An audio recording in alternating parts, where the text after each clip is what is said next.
Good morning, wonderful people. Hello to you all. I hope you can see me. I hope you can hear me. Morning, wonderful people. Well, it would appear that you probably can, which is absolutely fantastic. Hello, one and all. Grand risings to you all. What's that? Like the way in? And live chat is set. Good morning, Sonia, mods and chatters, says Merv. Good morning. Hello, Terry. How are you all? People, we've made it to our 30th episode. We've done it. Woo woo. And today we've introduced some new bits and pieces. And let's hope it goes well. This is my first live stream with this new stream deck and various other things that we're introducing. And it's absolutely wonderful to be here with you all. Thank you so much for showing up in the comments this morning. Woken Flower and CJ Law and Drumstick and London Lady and Kath and Anne-Marie and Mr. Mensa and Robert Tideman and Frank Murphy and That's Life But Not As We Know It and Randy and Marshga and Brit Indian and did I already say Mr. Mensa and Jenny from the block, although not that one, Jilly MC and Christopher Drew. Thank you all so very much for being here. I truly appreciate it. Now, as I'm just getting used to all of our new system, what's that? What's that? It must be the lemon water. What's going on? What's going on? Am I missing something? Just to say, Mrs. S. Earwaker, good morning to you. Says, morning, Sonia. Can you please wish my husband, Steve, a happy birthday for tomorrow? We are on holiday in North Wales and we'll be listening later while having breakfast in bed. We love your show. Happy birthday, Steve. Have a brilliant, brilliant birthday. North Wales is lovely, isn't it? Hello there, Cheryl and Peter and Healing the Silence and Tina and On a Plane and Emma and Mr. Shannon and B.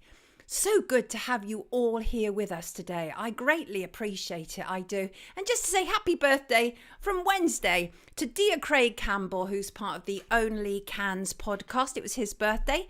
He's currently in Spain having a fabulous time by all accounts. Welcome to episode 30 of Wake Up with Sonia Poulton and guests. It's now 3 minutes past 9 and what a show we have for you. Let's see. Great to see that former nurse Lucy Letby has a new legal team. More about that in a bit. Elle McPherson, big up yourself. Can't go into detail on here, but please search what has set this magnificent woman who had breast cancer apart and made her an inspiration. Absolutely amazing, incredible woman. And also, I'll be joined a little bit later by Peter Mcilvenna from Hearts of Oak. Peter will be joining me to talk about facial recognition and pay per mile. Are we already screaming about that? Should be, right? Should be. And we're introducing a new section, seeing as it's episode 30. And that is, what do you love? Excuse me, let me just wipe my little nose. What do you love about this life of ours, of yours?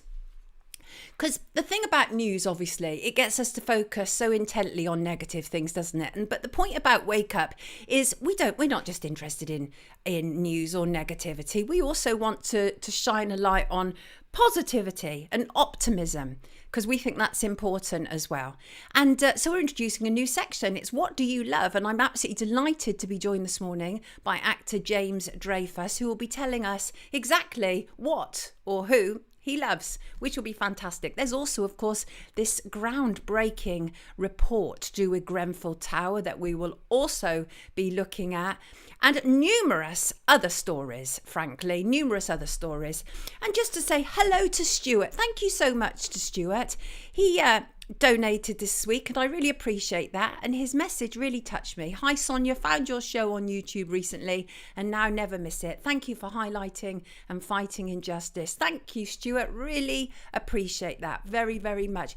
And as ever, thank you for your magnificent everything, frankly, your emails, your messages, your donations, your contributions. And remember, around here, it's not just financial support that is appreciated, but moral support, emotional support, liking, sharing, subscribing, all of those wonderful things that help our stream to grow. All of those wonderful things. And before we get kicking proper, just remember, your haters are your biggest fans. Oh, yes, they are. I'll tell you what.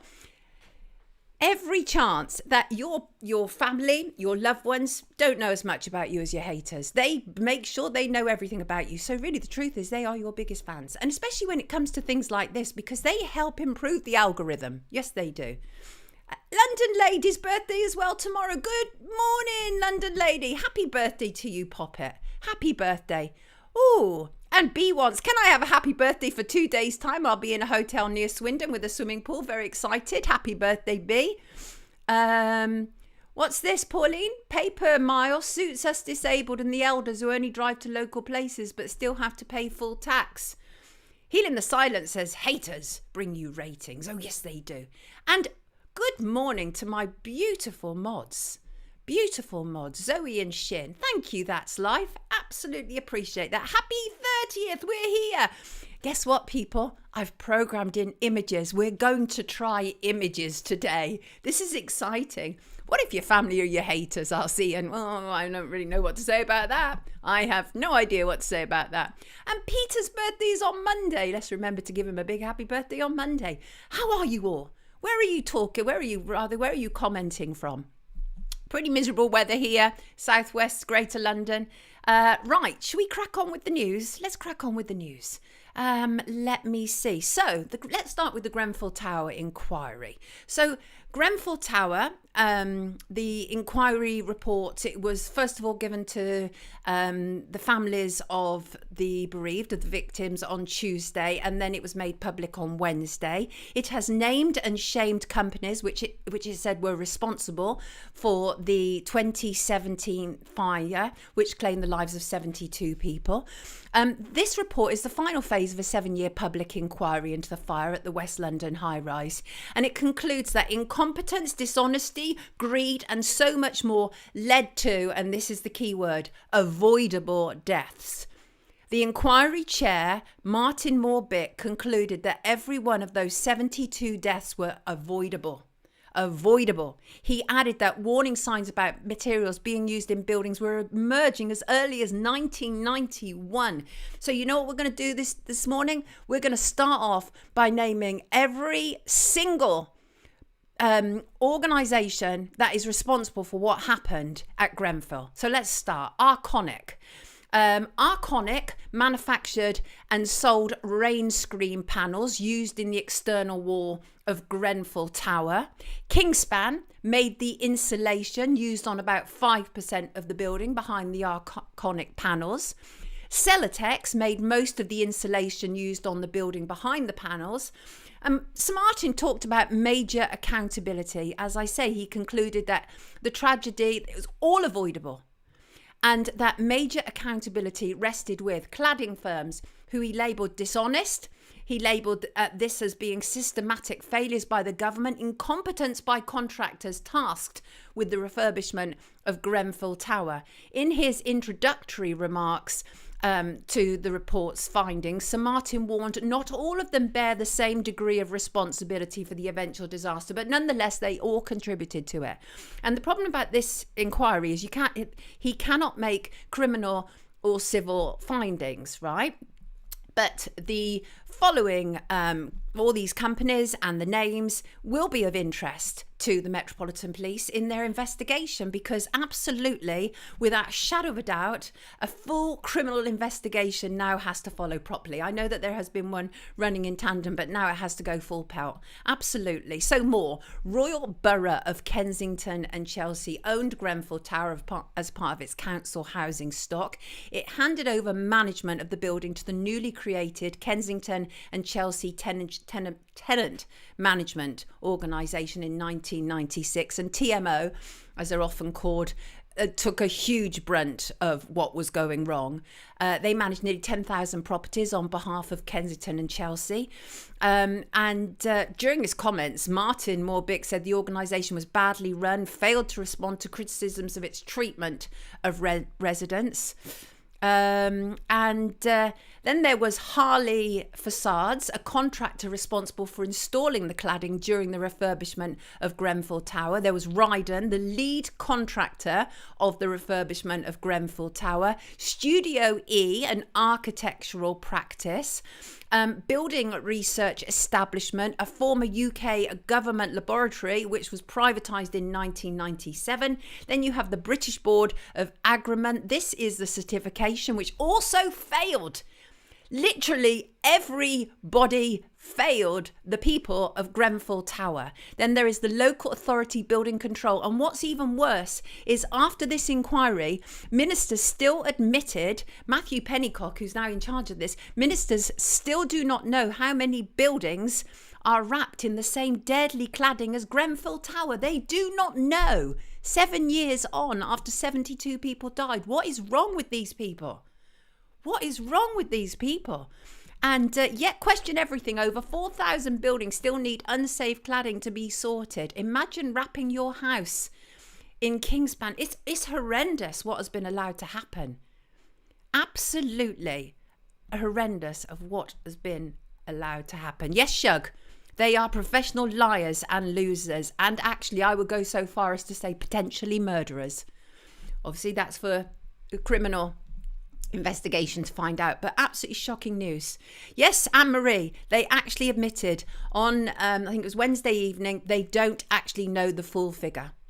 What's this? Karen, problem about mentioning anything to do with medicine or medical issues on YouTube is, I don't know if you're familiar with I think it's frankly insane and draconian and totalitarian medical misinformation policy, which means that unless you say exactly what the government and NHS say about health, you get a strike. I actually got my a strike for talking about the excess death debates in Parliament. That's absolutely insane. Craig Campbell, it was your birthday this week. You shouldn't be giving me a gift, but thank you so much. I appreciate that.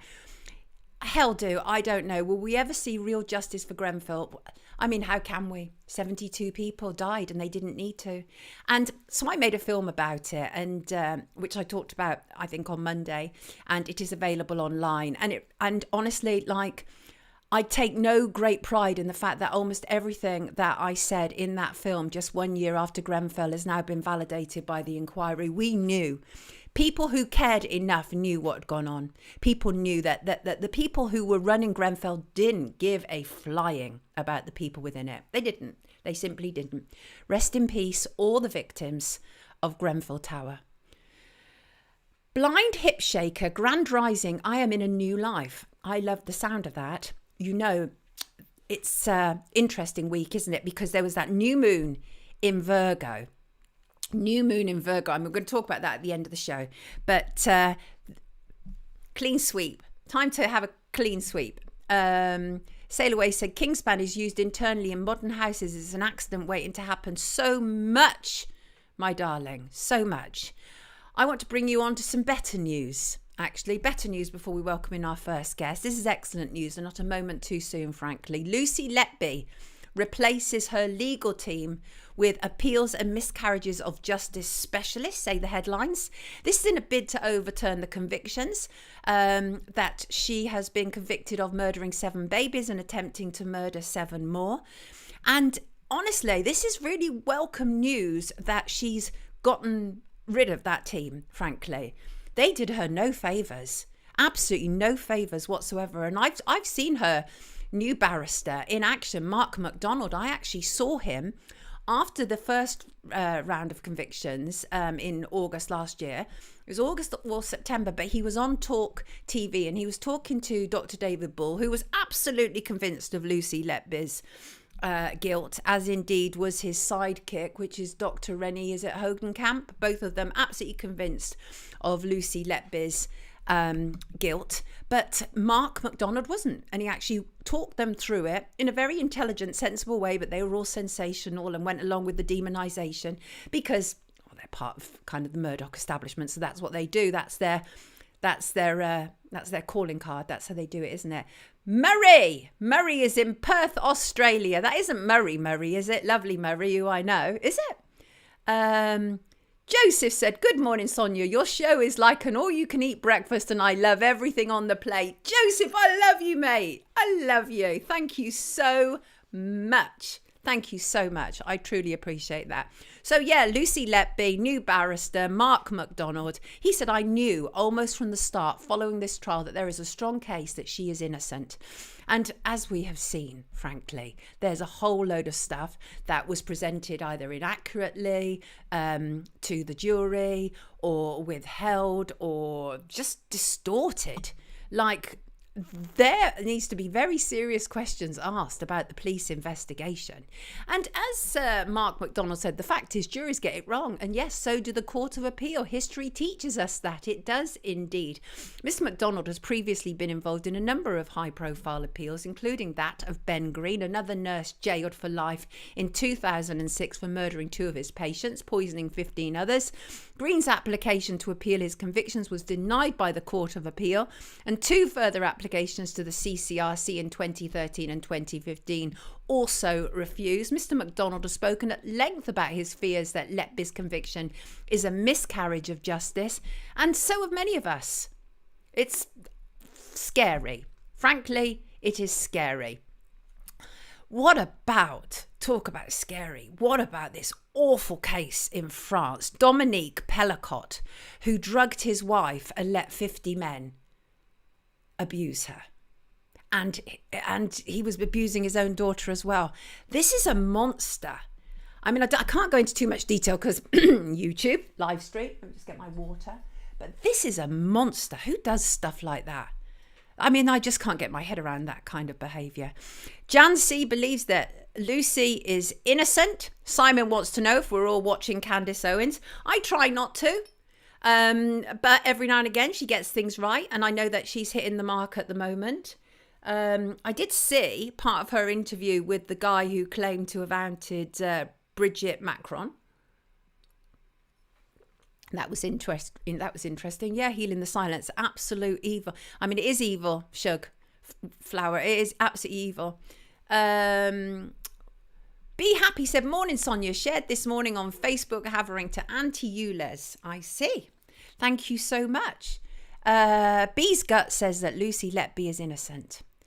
And also, just want to address this because I really can't make head nor tail about it, because if it is true, right? So we're told at least 12 died after boats carrying migrants sunk in the English Channel this week. Most of them women and children. But these are just the reports that we've heard. And many people are very uncomfortable about this because they are not convinced that we're being told the entire truth. Because it is a fact that most of the boats that we witness coming in contain men. They look to be physically healthy men, usually around 20 to 30, and it is often very unusual to see women and children coming in on these boats, much less when one capsizes. We were told that nearly 70 people were on board the vessel. The exact number is unclear. Emergency crews rescued 50 people, recovered the bodies of the dead. That is what we're being told. He added that 10 of the 12 who died were women and some were minors. Something about this is just so off. It's so badly off. And we have to be realistic here. We've been lied to so seriously. The whole thing is coming up now about how we've been lied to about World War II. And we know it. We know we've been lied to for the longest time. So it is difficult to believe this when we hear stories like this without actually any evidence as such. These are headlines. These are reports that are coming out. So I don't know what to make of that. But let me just be clear, and that is, if people have died, absolutely horrendous, these poor people, and we need to look at it, not just the trafficking, but what is making these people cross a choppy, dangerous sea. What is going on there? And honestly, not one of our governments has got to the bottom of it, right? Not one of them. And so the thing is that we can be angry, we can be upset, we can be shocked, we can be all of those things, but until something changes, then we're going to carry on getting more and more angry. And they know it. They're constantly provoking us. Soul Sound doesn't believe that it was an accident. And I don't think that Soul Sound is alone on that. Got some, let's see, we've got some Lucy comments. We've got Lucy comments and Grenfell comments. Let's catch up with them before we bring in our first guest. Jeanette says, I have personal experience of blocks with this type of external wall panelling now being removed. Disgusting, very frightening. I've got like a volume of people who are contacting me who are petrified of going to sleep at night because they live in buildings that they believe are unsafe. And the tenant management companies are not listening to them. Like, if we get anything from Grenfell, it needs to be, I believe, criminal charges leading to prosecutions, leading to convictions, and then we need an absolute, like, root and branch change of social housing and how it's looked after and taken care of. Just like literally, I mean, Jeanette, every organisation in the chain failed the people. Even the certification bodies. Like, it was so lax. There were people, not the certification bodies, but there were people having WhatsApp groups laughing about how they were lying to tenants and others. Just horrible, disgusting. George is not convinced by what's happened in the channel. Shug said the occultists won World War II. Diamond said, if you work a job where this can happen, do not keep a journal, no matter how much the NHS mental health service tries to convince you, of course, because what we've heard now about Lucy Letby, one of the most damning things, of course, that they used about Lucy Letby was these so-called confession notes, where it turns out she was told to write them to kind of like, work through whatever she was thinking or feeling. Absolutely. And then it was used against her by the police. We're so shocked. And what else we got? To get convictions, the Freemasonic system needs to be circumvented, says Brit Indian. We should never underestimate the involvement of Freemasonry any more than we should underestimate the involvement of Common Purpose, right? I'm going to be talking about facial recognition with Peter, but before we get to Peter, I want to read a reader's letter. Here we go. And this is from Dave. Good morning to you, Dave. Grand rising to you. Saying, Dear Sonia, I had to contact you after listening to Monday's show as I noticed this sinister poster in a shop that I used regularly in the past. People, I am going to attempt to do our first image. Don't get too excited, right? And the sinister poster that he's talking about is, let me just make sure I've got it here. There we go. Woo! I did it. Can we have a round of applause for the fact that I've just managed to bring an image up on the screen? I'm so excited. So yes, Dave, back to this, right? So David noticed this, posted it on Telegram channel, advised my subscribers to use the local little shop as yes, although they may be a little pricier, they tend not to go down this dystopian route and they welcome cash. Also, please could you mention to shops and restaurant staff not to encourage customers to use self-service or QR codes to order meals, as this is a quick route to their redundancy. Hey, it's up. It's up, people. We managed to do it. Thank you. Thank you so much. Thank you so much. London Lady says, sorry, but if a family is emigrating, 9 out of 10 times the nan always goes first to set up for the family, but not on the boats, London Lady. We haven't seen that, right? Let me just go back to Dave's letter.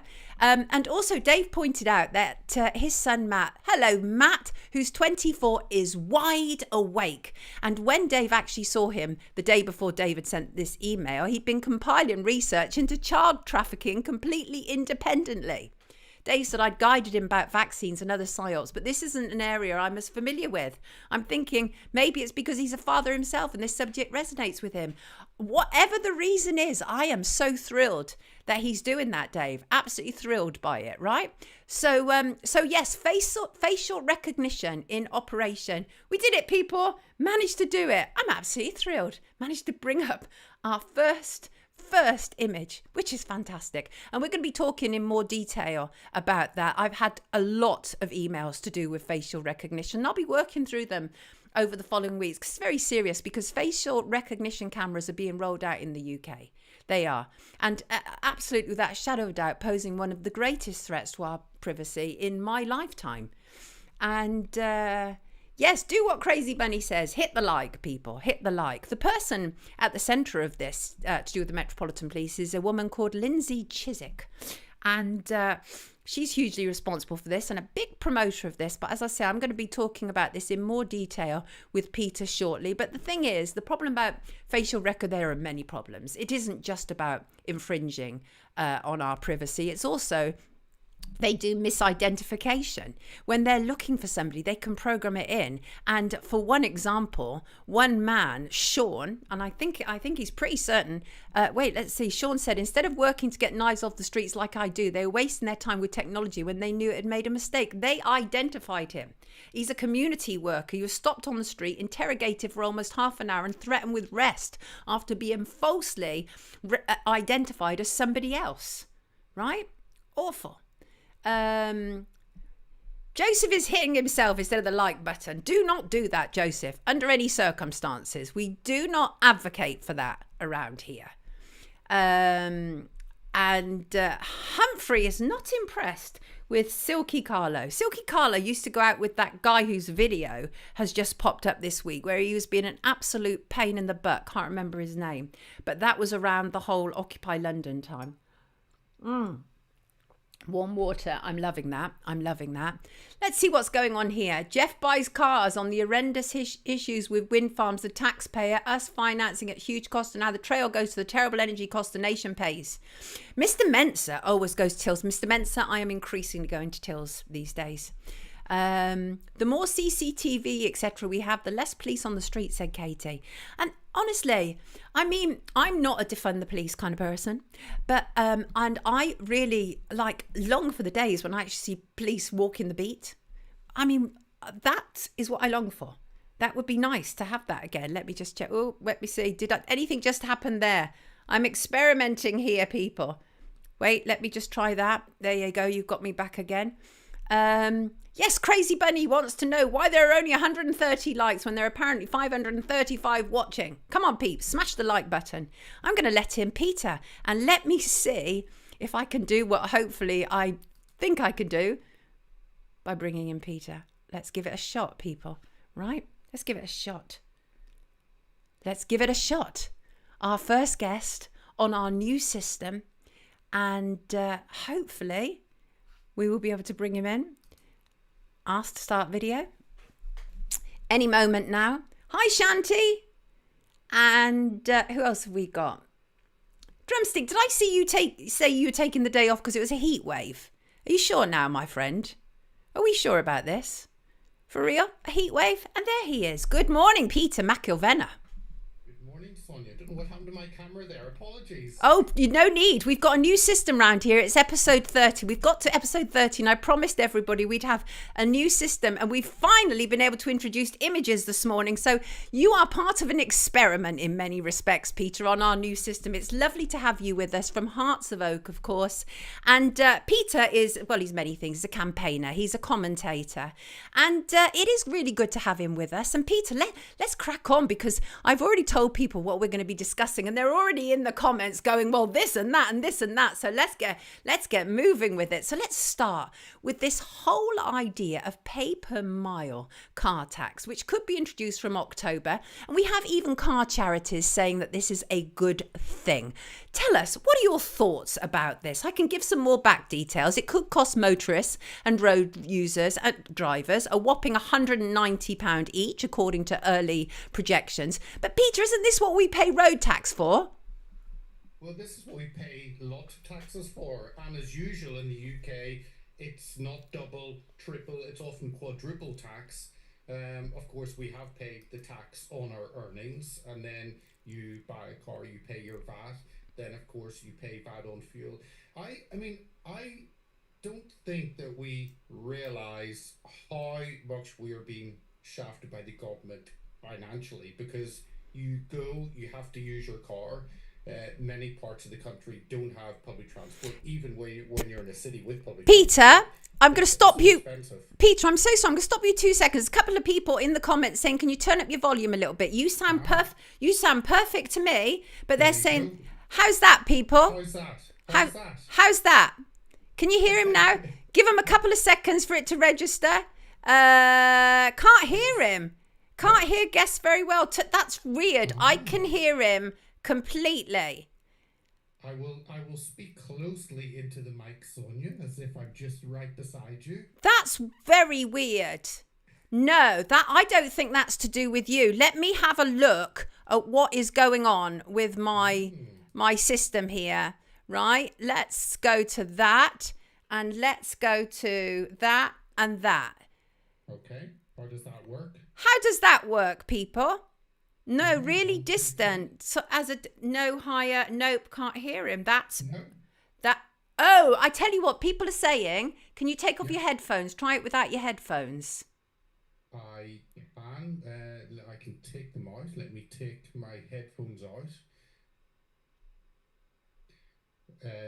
No, because my audio isn't actually on this, so I will need my headphones actually. Oh, that is so. Put them in again. I can hear you so loud. There is no reason why. I do not understand that at all. I can hear you perfectly fine, and I can hear myself. People, I'm so desperate to get. This is so weird. That won't make a difference. Means he won't be able to hear you. That is. I wonder if I can call from help in our house for anybody to help me to work out what's going on with Peter's volume. Zoom guest, Mike. Let's try that. Hello? My input all looks fine. I'm getting registering on my input. Too quiet to hear, people are saying. Too quiet to hear. Well, I can talk louder. That is so weird. If that my mic is on full gain, so I'm whacked up. I can't go any higher, Sonia. I don't understand what's going on there. Put it on. All right, I'm going to put it on pause. 2 seconds. Bear with me. We're going to have just bear with me. I'm sorry about this, Peter and all. Just bear with me. That's okay.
Hear me on the chat. Let's try that. Let's try that. This is my new favourite piece of music, says Greg. Let's see. Can you hear Peter now? I am jigging, but it's because I need to pee. It's been like a circus, Julie. What's that song called? Where is Jeff? Going to set this as my ringtone. What are you listening to, people? Can you hear Peter? Peter, can you? 1, 2, 3. Can you hear me? Stick in a 10 in the chat there if it's working. Yes. Or put a 0 if you can't hear anything. No, it would. I was a little better. Oh, a little better. A little better. No difference. Some people saying we might have to revert back to the old system, I'm afraid. What? Oh, bear with me. We're going to go back to the old system. Just make it simple. Okay.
1, 2, 3, 4, 5. How does this sound? Hello, can you hear me? Can you hear me? 1, 2, 3, 4, 5. 1, 2, 3, 4, 5.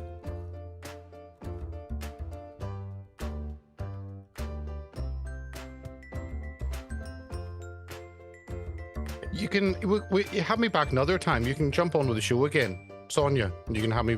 I'll come on any.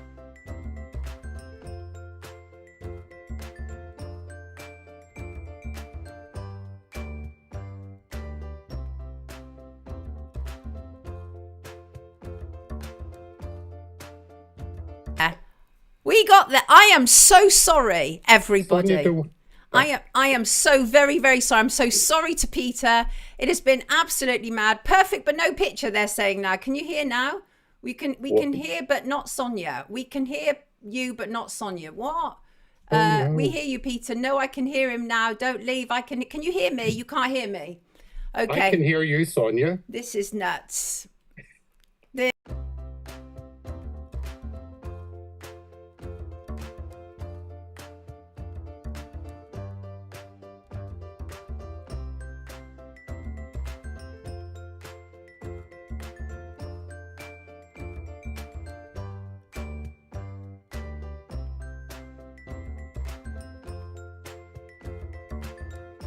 Is working. I can hear both. That was actually hilarious. Everybody say, listen, I am so sorry, everybody. I'm truly sorry that has all just taken place, right? And now shall we crack on? We can hear you both. Thank you so much. And I saw one or two people saying, how can it be that hard? There's new equipment here, people. Oh, it's hard. Sonia, when people don't do live, they've honestly no idea of the technology and the gremlins. So, yes. Excellent. Right? Have you got it now? Could hear you both. See and hear both. It's working. So we can continue to listen to this lovely, inspiring music. It's Mad Monday. Peter, we are here. We are finally here. And let's crack on. Paper Mile. Peter, let's get back to it. Paper Mile, what I'd said to you, right? You said basically they're taxing us always on this, on the road tax. Go for it, please. So obviously, the article talks about that you sent over for discussion that they are going to lose up 30 billion because with cars going on to electric. Now, of course, I think Volvo just announced 2 days ago they weren't going to hit their 2030 target at all because obviously no one is buying electric cars like the government wanted to. So people are realizing it's a con. People are realizing huge cost of insurance. Actually, you can't actually maintain them. Huge cost of the batteries. If anything goes wrong of replacing that, you've only got maybe 7, 8 years. People have cars 20, 25 years, no problem. And they keep going because they're trying to test it. So it's this push to go electric, which we all know. But the money that they need to raise because we supposedly have no money. Have you heard that, Sonia? We've no money. Yes, that one again. That one again. They keep finding these huge £1 billion black holes, don't they, Peter? They do. So there's no money. So they have got, we pay, and again, if anyone is watching from outside the UK, you've no idea what we are hit with. We pay 55%, I think, fuel duty and VAT. So whenever you go and if you're paying £1.50 at the pumps, you're paying over 80p just in tax. Compare that to the US. I think they have a federal tax of, I think it's around 20 cents or 18 cents a gallon. And a gallon is $4. So you're looking at under 5%. And yet we are paying 55%. That shows the discrepancy. So you're hit by that. Obviously, you're hit when you buy your car. You have to have a tax disc. Well, no longer tax discs. It's now obviously online. Why do you need to tax your car? For what reason would you have to pay a tax for the privilege of driving your car that you've already bought and paid VAT on? So it's, as always, governments exist to try and extort as much money as they can for us so they can spend it on whatever vanity project they want, like including improving diversity or wars abroad or whatever it is. The government need money to spend. And if we could trust our government to actually spend the money wisely and correctly, then, okay, you can have the conversation. But it is just tax rise upon tax rise upon tax rise. We are now at the highest We are the highest taxed since the Second World War. And 14 years Conservative government didn't roll anything back. They just upped the tax. Now we have Labour. They're going to up the tax. And at some point, enough is enough. At some point, hardworking individuals like you and I, Sonia, like the viewers, listeners, they cannot pay any more. They are working not for themselves, but they're working now for the government. They're working to put money into the government's pot, and they're not working anymore to put money into their family pot. So that's my thoughts, the whole thing. But they are desperate just to tax us even more. And this is just another way of doing that. I mean, whenever the vehicle excise duty, your car tax, that little disc on your window, right. It used to be just normal. You'd pay £100 a year or whatever.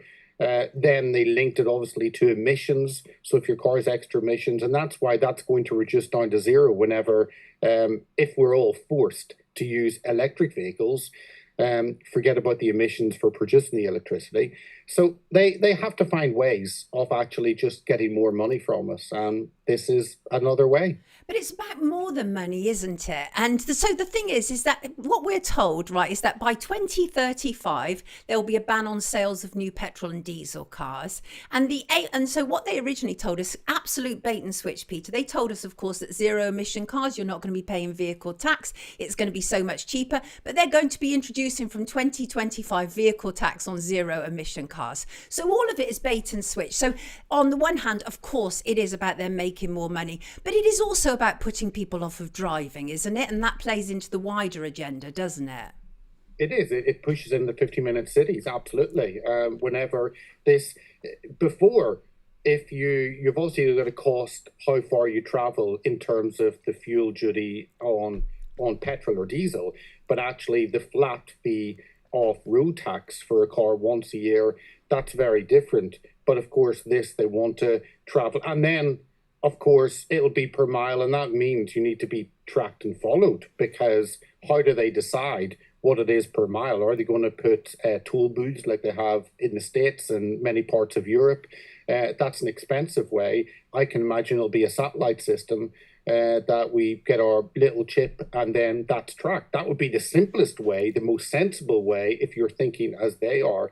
So you're 100% right. This is not just about raising money, but it is about control. And then if we go too far that month, then of course, with electric cars, your car can just be switched off, kill switch, and therefore you don't get to drive for the last 5 days of the month because you've driven your mileage quota already for that month. Can you imagine, like under a social credit system? And the thing is, it's becoming increasingly elitist as well, because what will happen is what's happened in London is the only people who, for the most part, who can drive into central London are people who can afford to. So already it's elitism, isn't it? And that is wealthy people are basically unaffected by any of these things. But it's people like you and I, the small businesses, who are impacted by these schemes. It is, and the congestion charge, obviously we were told was about congestion in London, and other cities want to follow. It's not about congestion, it's about money raising. And of course that the ring of cameras is rolled out, and then when you drive in, you're now paying £15 a day. It used to be between 9 and 6, Monday to Friday, because those are the busy times. And then little city Can, the awful man that we have in London, living in London, I suffer under him, and people complain, and yet they vote the same way. So you get who you vote for. Yeah. But of course, he has extended that and made it Saturdays and Sundays. He made everything from 7 in the morning to 10 at night. And then he reduced it down a little bit. So, and this is what governments do, isn't it, Sonia? They actually extend powers and then they reduce it back 5%, and then you're supposed to be thankful for actually getting something back. And that was on the congestion charge. And he probably stood on a campaign that actually he has reduced it down, therefore we have a little bit more freedom. But why would you have congestion charge on a Saturday or Sunday? The roads are much less busy. Make it free to drive so people can drive to a shop, make 30-minute parking in front of shops or 20-minute parking for free. People can pop in and out of the high streets. But all of this tax on fuel, it just is a further attack on the high street, on small businesses trying to make ends meet. And if you cannot even drive to your local shop without paying an exorbitant amount of money, that makes going to the shop actually not financially viable. Therefore, you go on Amazon, and it seems though everything is pushed towards those multinational online companies that don't have to compete in the same way to bricks and mortar. I mean, that all of this is reality, and it is all about us being controlled, which brings me to the next topic, and that is the whole issue of facial recognition, which is so scary to many of us. But we've had it for so long in many respects, because obviously CCTV, we're essentially a surveillance state anyway, although we never seem to have the footage when things happen, like, you know, whatever, people drive into police outside Parliament or anything extreme happens like that. But what are your thoughts about what's happening now? Because they're rolling out, and what obviously, Peter, what they're doing with facial recognition is private companies are using it as well, like shops, etc. So it's everywhere. What are your thoughts? Probably the same as yours, Sonia. So when you look at CCTV, you understand having cameras to fight crime, and the police can access those cameras, and therefore they can find a perpetrator of a crime. That kind of makes sense. But then, as you pointed out, we found that a lot of the cameras didn't really work properly, and the police couldn't be bothered actually getting access to that footage because they're too busy online policing tweets. So then you've got that problem. Then obviously I think we are the most surveilled, certainly in Europe. In Europe, 100%. Yeah. And we're definitely in the top 10 around the world, if not the top 5. We are. So this rollout of cameras, and you see them everywhere. And I mean, all of us have got our tinfoil hats firmly on over the last couple of years. But you look around and you see the different types of cameras, and you wonder, and then the link with AI and how those cameras are going to be used. But this story about shops, I mean, I was a couple of weeks ago on my high street, and I went in. It was Sports Direct, and outside there's a sign saying this shop has been monitored by live facial recognition. Your information will be passed on by entering the shop you consent.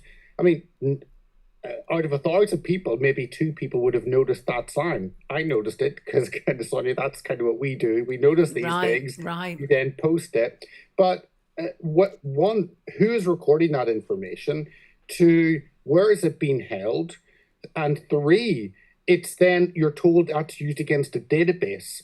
What database is this? I mean, you've got all these questions of a whole industry that's built up, and no one knows where their information is going. No one is in control of their biometric data, because we are the product, and we saw that on Google, because it makes more money from advertising than anything else. So we are the product. Every human being, every citizen is the product, and their values being sold, their data being sold. And going into these shops, I mean, if they actually arrested people who actually stole stuff, but you see obviously in parts of America where they can go in and steal things at will. And it's happening more and more here as society is beginning to collapse into that, where there's no law and order, where there's no right and wrong. Anyone can do what they like. That's kind of where we're moving to. And you see a lot of security staff at shops, when something happens, it's not my problem, mate. And they just stand back. And probably because they don't think, actually, I'm paid enough to do anything about this. So you have to look at Exactly. Who wants to kind of deal with that? They might have to deal with violence or any attacks or any of that sort of stuff. But nobody asked us about any of this. And I know that when it comes to private businesses, right, they can do whatever they want, and they can refuse you to even access to their shop. Okay, I understand that. But in the public space, literally nobody, like, we've had no consultation, nothing. They just go straight ahead. Do we matter so little these days, Peter, to the controllers? Oh, yeah. Again, the last story, actually, any motorist is just a cash cow. Right. And this is the same. The cash cow, the cash is the information, is the data. And I think you go into your supermarket now. Most supermarkets now have a little camera, little screen that films you. And usually I turn it away. And I've had someone, many of them, coming over and saying, "No, sir, you can't do that." And I said, "I'm here with my children. Are you telling me that you want to film my children? You want to have a conversation about, let me take your details and pass your information on. If you want to film my children," then it opens up a whole other conversation. Why are you doing that? So you've got all these questions with filming as you shop. And then you have, I think it was Co-op, that their CCTV system was run by a Chinese company. Right. And then suddenly, that was maybe a year ago, you find that out. So you think, wow. So it's some company in China. Okay, this isn't sinister at all. Can we have, and you're right, no one asked us. You go in and no one asked you whether you're happy for your information, your biometric data to be passed to a foreign country that has a credit score system, and who knows what happens in that. And it's the anger that we're not consulted with what is happening in society. And then live facial recognition being rolled out, and we've seen the different demos where everything is filmed and that you don't know what's going to happen with that information.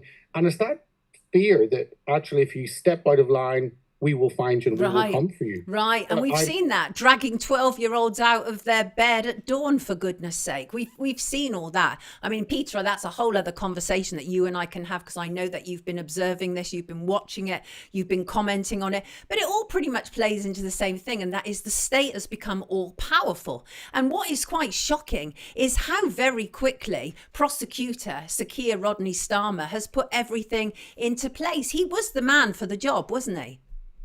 Oh, completely. He's a vanilla politician, and it seems as though others are putting on him what has to be done. And I mean, we had Rishi Sunak, who is a weak leader, so weak, and you wonder what he stood for. You see, Keir Starmer, the same. He got Rishi Sunak mixed up for the Prime Minister 3 times the other day. So he doesn't even know who the Prime Minister is. Right. Are alarm bells going off? That in itself, right, made me just go, wow. We were talking, and we often talk around here about how they handed a baton from one person to the next when it came to but it seems like Keir hasn't even actually caught up, that the baton has been handed to him. It is. And I think you've got a group of influential people behind Keir, and Keir is doing what he's told to do. I mean, Yvette Cooper seems to be much more vocal. Stella Creasy seems to be. Jess Phillips. You've got individuals who are aggressive on their ideas for this country, and they have their little poster boy in Sir Keir Starmer, and they're happy to use him to railroad their agenda. And none of us know how this is going to play out. And this is not an attack on Labour in that the Tories were wonderful. We suffered hugely 14 years under so-called Conservative government. But you're right, what we get, Sir Keir Starmer, it is unknown in terms of him as an individual, but we know the direction, which will be higher tax, more control, certainly on the surveillance side. And we're going to see not a big change, but we're going to see an acceleration of those woke ideas. Exactly. Peter, I'm so glad that we finally managed to fix the problem. It was absolutely our end. Nothing to do with Peter, everything to do with me. But I'm very glad that he's been part of our experiment for episode 30 of Wake Up. And absolutely wonderful to have you with us, Peter. Please come back, and I promise it won't be a problem. And everybody, this is Peter Mcilvenna from Hearts of Oak. Lovely to have you with us today, Peter. Take good care of yourself. Thank you for sharing your insight and wisdom with us. Yes, everybody, isn't he lovely? Absolutely. Take good care of yourself, Peter. Thank you. Thanks, Sonia. Anytime. Cheers. Wonderful. Wonderful. So we did finally manage it with Peter. And what else have I got on here? And still trying to work my way around it, people. You know how it is, right? So you all heard that, right? It's going to get worse before it gets better. That's a fact, says KB. Where does the facial recognition database come from? I was contacted by a lady who comes from a village, and they are fighting against a massive data center. I'm going to talk more about that next week when I've genned up on what is really going on. But I want to, before I get crack on with the news from my perspective, I want to bring in my next guest shortly, because I think we talk so much about negativity, don't we? And we're drowning in negativity that I thought, wouldn't it be nice to introduce an occasional feature there's 2 of me now. Look, see, this is exactly, let's do that. Now there's 1 of me. See that control panel? We have 2 of you. So we all focus. We're encouraged to focus so much on negativity, aren't we? So it's really wonderful, I think, to be able to look at some of the things in life that are important to us. What have I done it now? Am I still showing 2 now?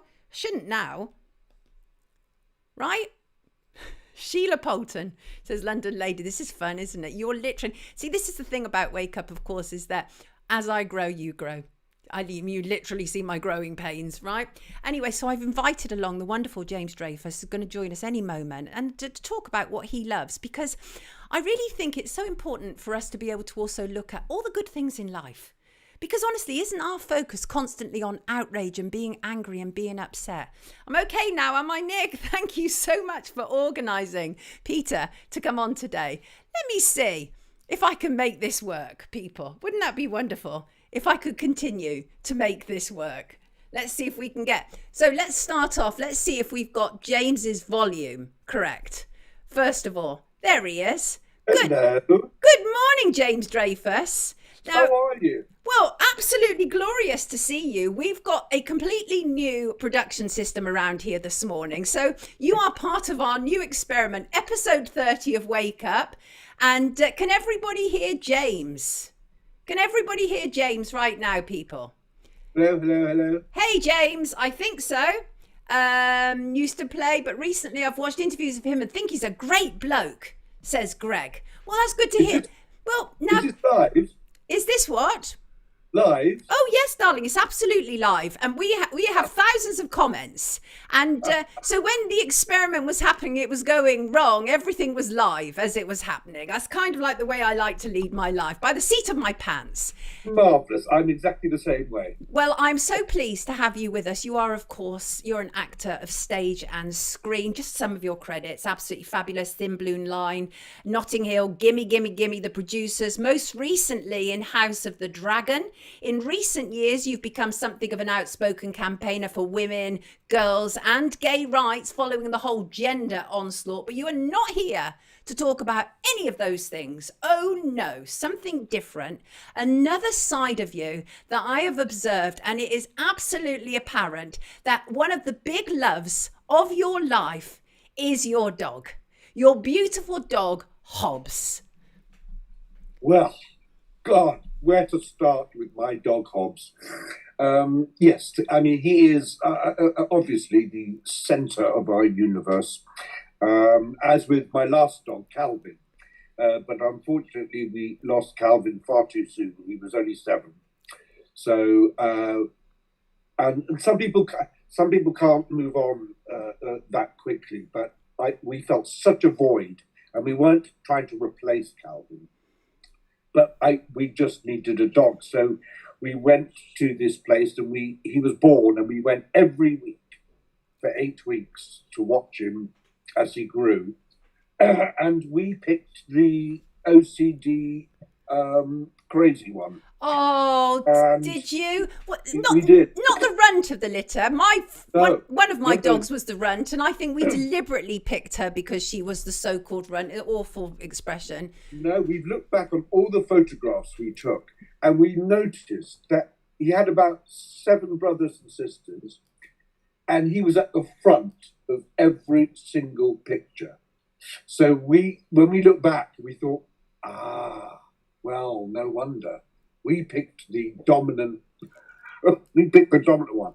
And he got a school report the other day coming back from daycare saying Hobbes has got to learn to stop pushing in because he pushes it to the front of everything.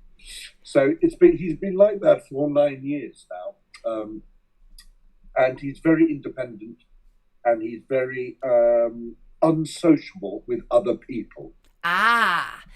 So we've got an image of him on the screen, absolutely glorious, and he is such an incredible character. You communicate with him, there is no doubt about it. The videos that I've seen, he understands what you're talking about.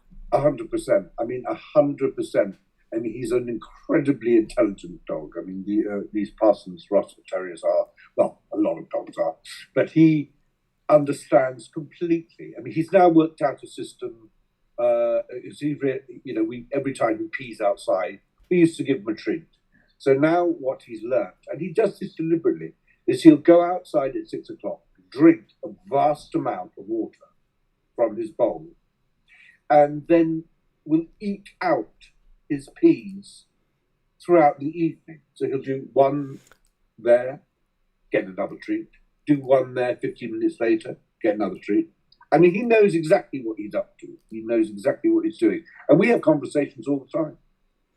That is the thing, is that unless you've actually been a dog owner, it's really difficult for people to understand how deeply they touch us. I always say I think they've put something in dogs in order to impact our heart, because I am deeply touched by the two dogs that I've lost in my life. I have a third one now, my childhood dog Honey, then Bliss, my lovely Bliss, who died 4 years ago. I still cry about Bliss now. You understand that, don't you? I know you understand that. Absolutely. I mean, I can't talk about Calvin for too long before I start getting emotional about it. I still can't talk about. I mean, with my partner, I talk about it, and it gets to about a minute before I start getting all emotional, because it never ever leaves you. You learn to deal with it, obviously, but there's something about losing your buddy, which is there's no pain like it.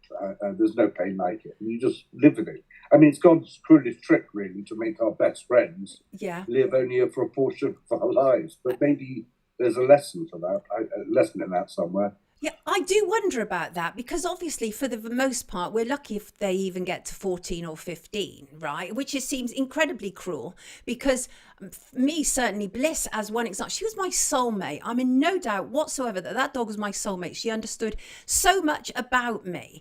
And here's the thing, is that what I discovered also with her is I started to investigate the power of dogs, and when it comes to like healing. Now, I think that they also absolutely tune into our mental and emotional well-being. And I know for a fact, 'cause you talk about it openly, so I don't think you're going to have a problem with that. But you also have moments, don't you, where the black dog comes in, and how does Hobbes help you through that? Some people are helped by having to get up every day and look after their dog. Yeah, well, I mean, that's the main thing, is it doesn't allow me to go completely inside myself, because it's very similar to Ricky Gervais's show Afterlife. You know, the dog keeps him going. The dog, he has to get up, he has to feed the dog. And much as he doesn't want to, you do it. But also at the same time, Hobbes will realise, and he becomes a sort of shadow. And if I go back upstairs to lie down and just sort of be depressed by myself, he'll come and he'll lie right next to me, and he'll do it for as long as it lasts. And I notice when I start coming out of the depression, I see him being more skippy and trying to encourage me to do things and get more excited. And so he's perfectly in tune with it, and of course is a huge tonic, because they keep you going. I mean, dogs keep you going. They do. I have no doubt about it. I'm going to read you some of these comments. People, the thing is that, and I thought this is an unusual conversation in some respects for a news show, but I do think it's really important to get some balance in this life. We're so focused on negativity that we need also to appreciate the beauty around us. And when I thought about this, I thought about it. I literally thought I want to talk to somebody about their love of animals. You were the first person I thought of, because of the way that you talk about Hobbes. You literally talk about Hobbes as an equal to you, which is the same way as I talk about animals as well, with a total understanding, a sort of spiritual understanding as well. But I'm going to read you some of these comments because it touches people. And my dog literally gets me out of bed in the morning, because she's a Labrador Whippet mix and is therefore obsessed with food. She always knows when it's breakfast time, says Pink Diamond. And Luther has got me. Oh, Emma has lost both her parents within 6 months of each other over this past year, and says Luther has got me through every day since. See, people don't understand the impact, right? That's so touching, Emma. Bless you, darling. And they have a sixth sense, says KB. And I'm in no doubt that they do. But here's the thing, Monopod said dogs seem to own their owners rather than the other way around. I'm not convinced about that, but do you feel owned by Hobbes? In some ways, I do actually. I mean, it's rather like them having a baby. Who has all the power in the house? The baby does. The baby has all the power in the house. So I feel very much the same way, that it's the same if you have any pet. They have the power in the house, because you have to arrange your life around them. They can't do it for you. So they become the most important thing. I'm not saying that you treat it as a baby, although some people do. But there are similarities, and there are similarities. But there are similarities. I mean, I wouldn't say baby. Let's say toddler. I mean, you wouldn't let a toddler, wander around the house by itself. And I mean, I do let Hobbes do that, but only because he knows the house. But they are like toddlers. What are they going to put in their mouth? What are they going to eat? What are they going to try? Are they going to choose something? Are they going to, So you spend your whole life in a sort of anxiety that. But of course, they're much more wily than human toddlers, and he constantly fascinates me. I was thinking about this last night. I was looking at him and I was thinking, it's so weird because sometimes I look at him as like a human because I talk to him and he responds, and then sometimes I look at him and think he's completely feral, and he's a dog. He's a dog. I'll be talking to him and suddenly he'll smell something in the wind. And he'll go immediately back into dog mode. Yes. And he'll be distracted and he'll go Yeah, off. they have those moments, don't they? Where you think you're completely on a level with them, like you're as one, and then they switch back into who they are by instinct. I get that. Yeah. And I love it because I'm then fascinated because I spend a lot of my time just watching him. And when he goes to daycare, they send videos back for us to watch. And I always watch it and think, it's funny, he's not so concerned about playing with the other dogs. He's much more interested in Dave, who's one of the guys who takes care of him. And he follows Dave everywhere. He just gets these fixations, and this is where his OCD comes in, and he does actually have it. So, he's very, very weird in a wonderful way. He's just very odd. They're very in tune. They're very sensitive. I can't imagine it. My sister-in-law always used to say to me, don't trust anybody who doesn't like dogs. She was very serious about that. Let me read you some more of the comments. Shug says they even listen to how we breathe. They're so weird. They do. They can really lock into that, don't they? Crazy Bunny said they sense our vibes. This is lovely. Kath said Bella is my autistic son's best mate, goes everywhere with him. And that is, they literally become your best friend. Yeah. I mean, that is the thing. Such a major feature of your life. Can you even get your head around when there is like this level of animal cruelty that we see, or in parts of China where they have these markets where they cook dogs alive? I can't fathom it, James. No, I can't fathom it either. I can't fathom it either. I can't watch anything last night. You see some terrible things on X. But I can't. And I'm usually against trigger warnings and all this. But if I see a video that goes past of any sort of animal cruelty, I have to sort of leave Twitter for a day because I think, oh God, I thought that's what these warnings were for. Is you put a warning on it. I don't want to see it. I don't want. There's nothing more wretched and awful than seeing a defenseless animal being maltreated by humans. Right. And I get so angry about it.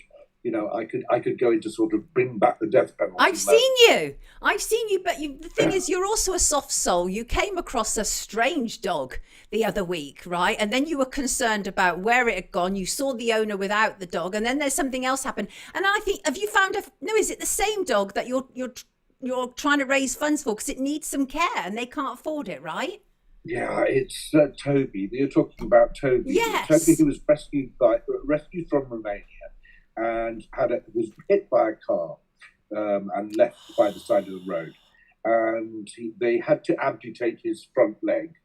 So the people who were adopting him and bringing him over to England, when he got there, they took him to the vet and they realised that they fixed the front bit, but they hadn't fixed the behind bit. So he needs a very specialised piece of metal for him to walk, because I've got videos of him walking, and he can only manage 10 paces a time before he has to sit. But he's the sweetest, cutest thing. And I know it's expensive, but they've got to make this special, intricate thing specifically for him. And I'm trying to raise money because they say otherwise the pain in his back legs will be too much, and they'll have to put him down. And when you see the videos of him, it's my pinned tweet. All I'd ask is please share it. Just share it. If you're able, just chuck some money in the pot, because if we can get there, give him a life. He's had a rotten life in Romania. He's a beautiful looking dog. And I linked one of the videos to the thread, so please go and have a look. And if you're able to help, it would be fantastic. I will make sure that we put a link to that in the description, James. Catherine says, I hear you, James. Can't stand any kind of cruelty. You've got all manner of people on here talking about their animals. And that's what happens. Like when you know what it's like. Like it was my dog, Lovely, who is Romanian as well. It was her birthday the other week and I just posted about it. And then everybody obviously posts all their animals, which I love. It completely changes social media though, doesn't it? It's a proper timeline cleanse when you get things like that. That's my favourite thing about posting something about Hobbes. My favourite thing is I've got to know hundreds and hundreds of dogs, because people send back, here's what Mike's doing at the moment. Here's what Philip's doing. What's Cassandra's doing. And I've got this whole list of people. Like Ricky Gervais says, it's like a sort of addiction thing. It gives you a buzz every time you see a picture of someone's dog. I love it. If I'm out walking, you stop and you talk to the dogs and you see the dogs and you meet, we meet 20 dogs a day where I live walking, and they're little mini miracles. They are mini miracles. And they create this great social scenario as well. Like you say, when you're out walking, dog owners talk to other dog owners. Like some of the people, my favourite people that I see on a day are the dog walkers. Absolutely. It's people. It was funny because when I used to live in Chiswick, and Hobbes would be at school and I'd be walking by myself. People who'd usually stop and say hello to me would just walk straight past, not even realise it was me. Funny. Why? Because a dog, it becomes like you're sort of one of your arms. And people would say, oh God, I'm so sorry, I didn't realise it was you because I didn't see Hobbes. So Hobbes is always the main focus, as it should be. We love him, and everybody's saying want to see a picture of him. I'm sorry, my new system has failed to show Hobbes, but I think what will happen. Well, so I think what will happen is I can help you out here. Oh, go for it! Oh, wonderful! This is. We did a whole calendar. Annie said, "I'm loving this, dear Sonia and James," and that's the whole point. Annie is to introduce something different because look at that. Oh, magnificent! Oh my God, everybody's going all whispering nonsense at me. There he is. There was a little baby. They're all over the place now. We're going to be having all manner of pictures of dogs. Yes, Drumstick. Yes, Woken Flower. Yes, Randy. Absolutely adorable. And thank you so much, James. The thing is that this is a feel-good feeling because we do have to deal with so much doom and gloom on an absolute, almost constant basis. Yeah. That when I see somebody like you with such love, and the thing is it's not just one way. That dog loves you. That dog adores the very bones of you. It's absolutely evident. Yeah, well, I'm glad that you see it because I get to feel it, and it is amazing. And he's our lifeline. He's our baby. He's our joy. So I just can't imagine being without it. Of course, one day we'll face that, but I don't think like that. But but he's a marvel. He's a marvel. Absolutely, he is. That we've literally got doggy emojis all in the comments. And Armand said, I need to post more pictures of Oberon. You do. Oberon is lovely. Listen, James, thank you so much for joining us this morning. My heart feels lighter already. Yeah, mine too. I only got up a short time ago. I had a bit of a rotten night's sleep. And now I'm 100% awake. Oh, well, we love that. Thank you very much for being part of our show 30. We're entering a new era now. We've done 30 shows, as I say, so we're on now show 30, and we literally feel that we're entering a new space now. Our live stream is absolutely so chatty. It's so lively. It's the liveliest live stream I've ever seen, and clearly a huge volume of dog lovers right on that live stream right now. They're loving you, James. Thank you so much, darling. Wonderful to see you this morning, for sharing. It's been a pleasure. It's been an absolute pleasure. This is James Dreyfus, and what he loves is Hobbes is dog, and why ever not? James, have a wonderful weekend, darling. Take good care of yourself. Bye, Everybody, darling. Take care. give it up Bye-bye. for the magnificent James Dreyfus. Thank you so much. Bye. Wonderful. Yes, he's lovely. Yes, he's absolutely lovely. And let me just come back. Oh, it's a right old hoo-ha going on here. Where am I? Can you see me at all, people? I've lost me. Where am I?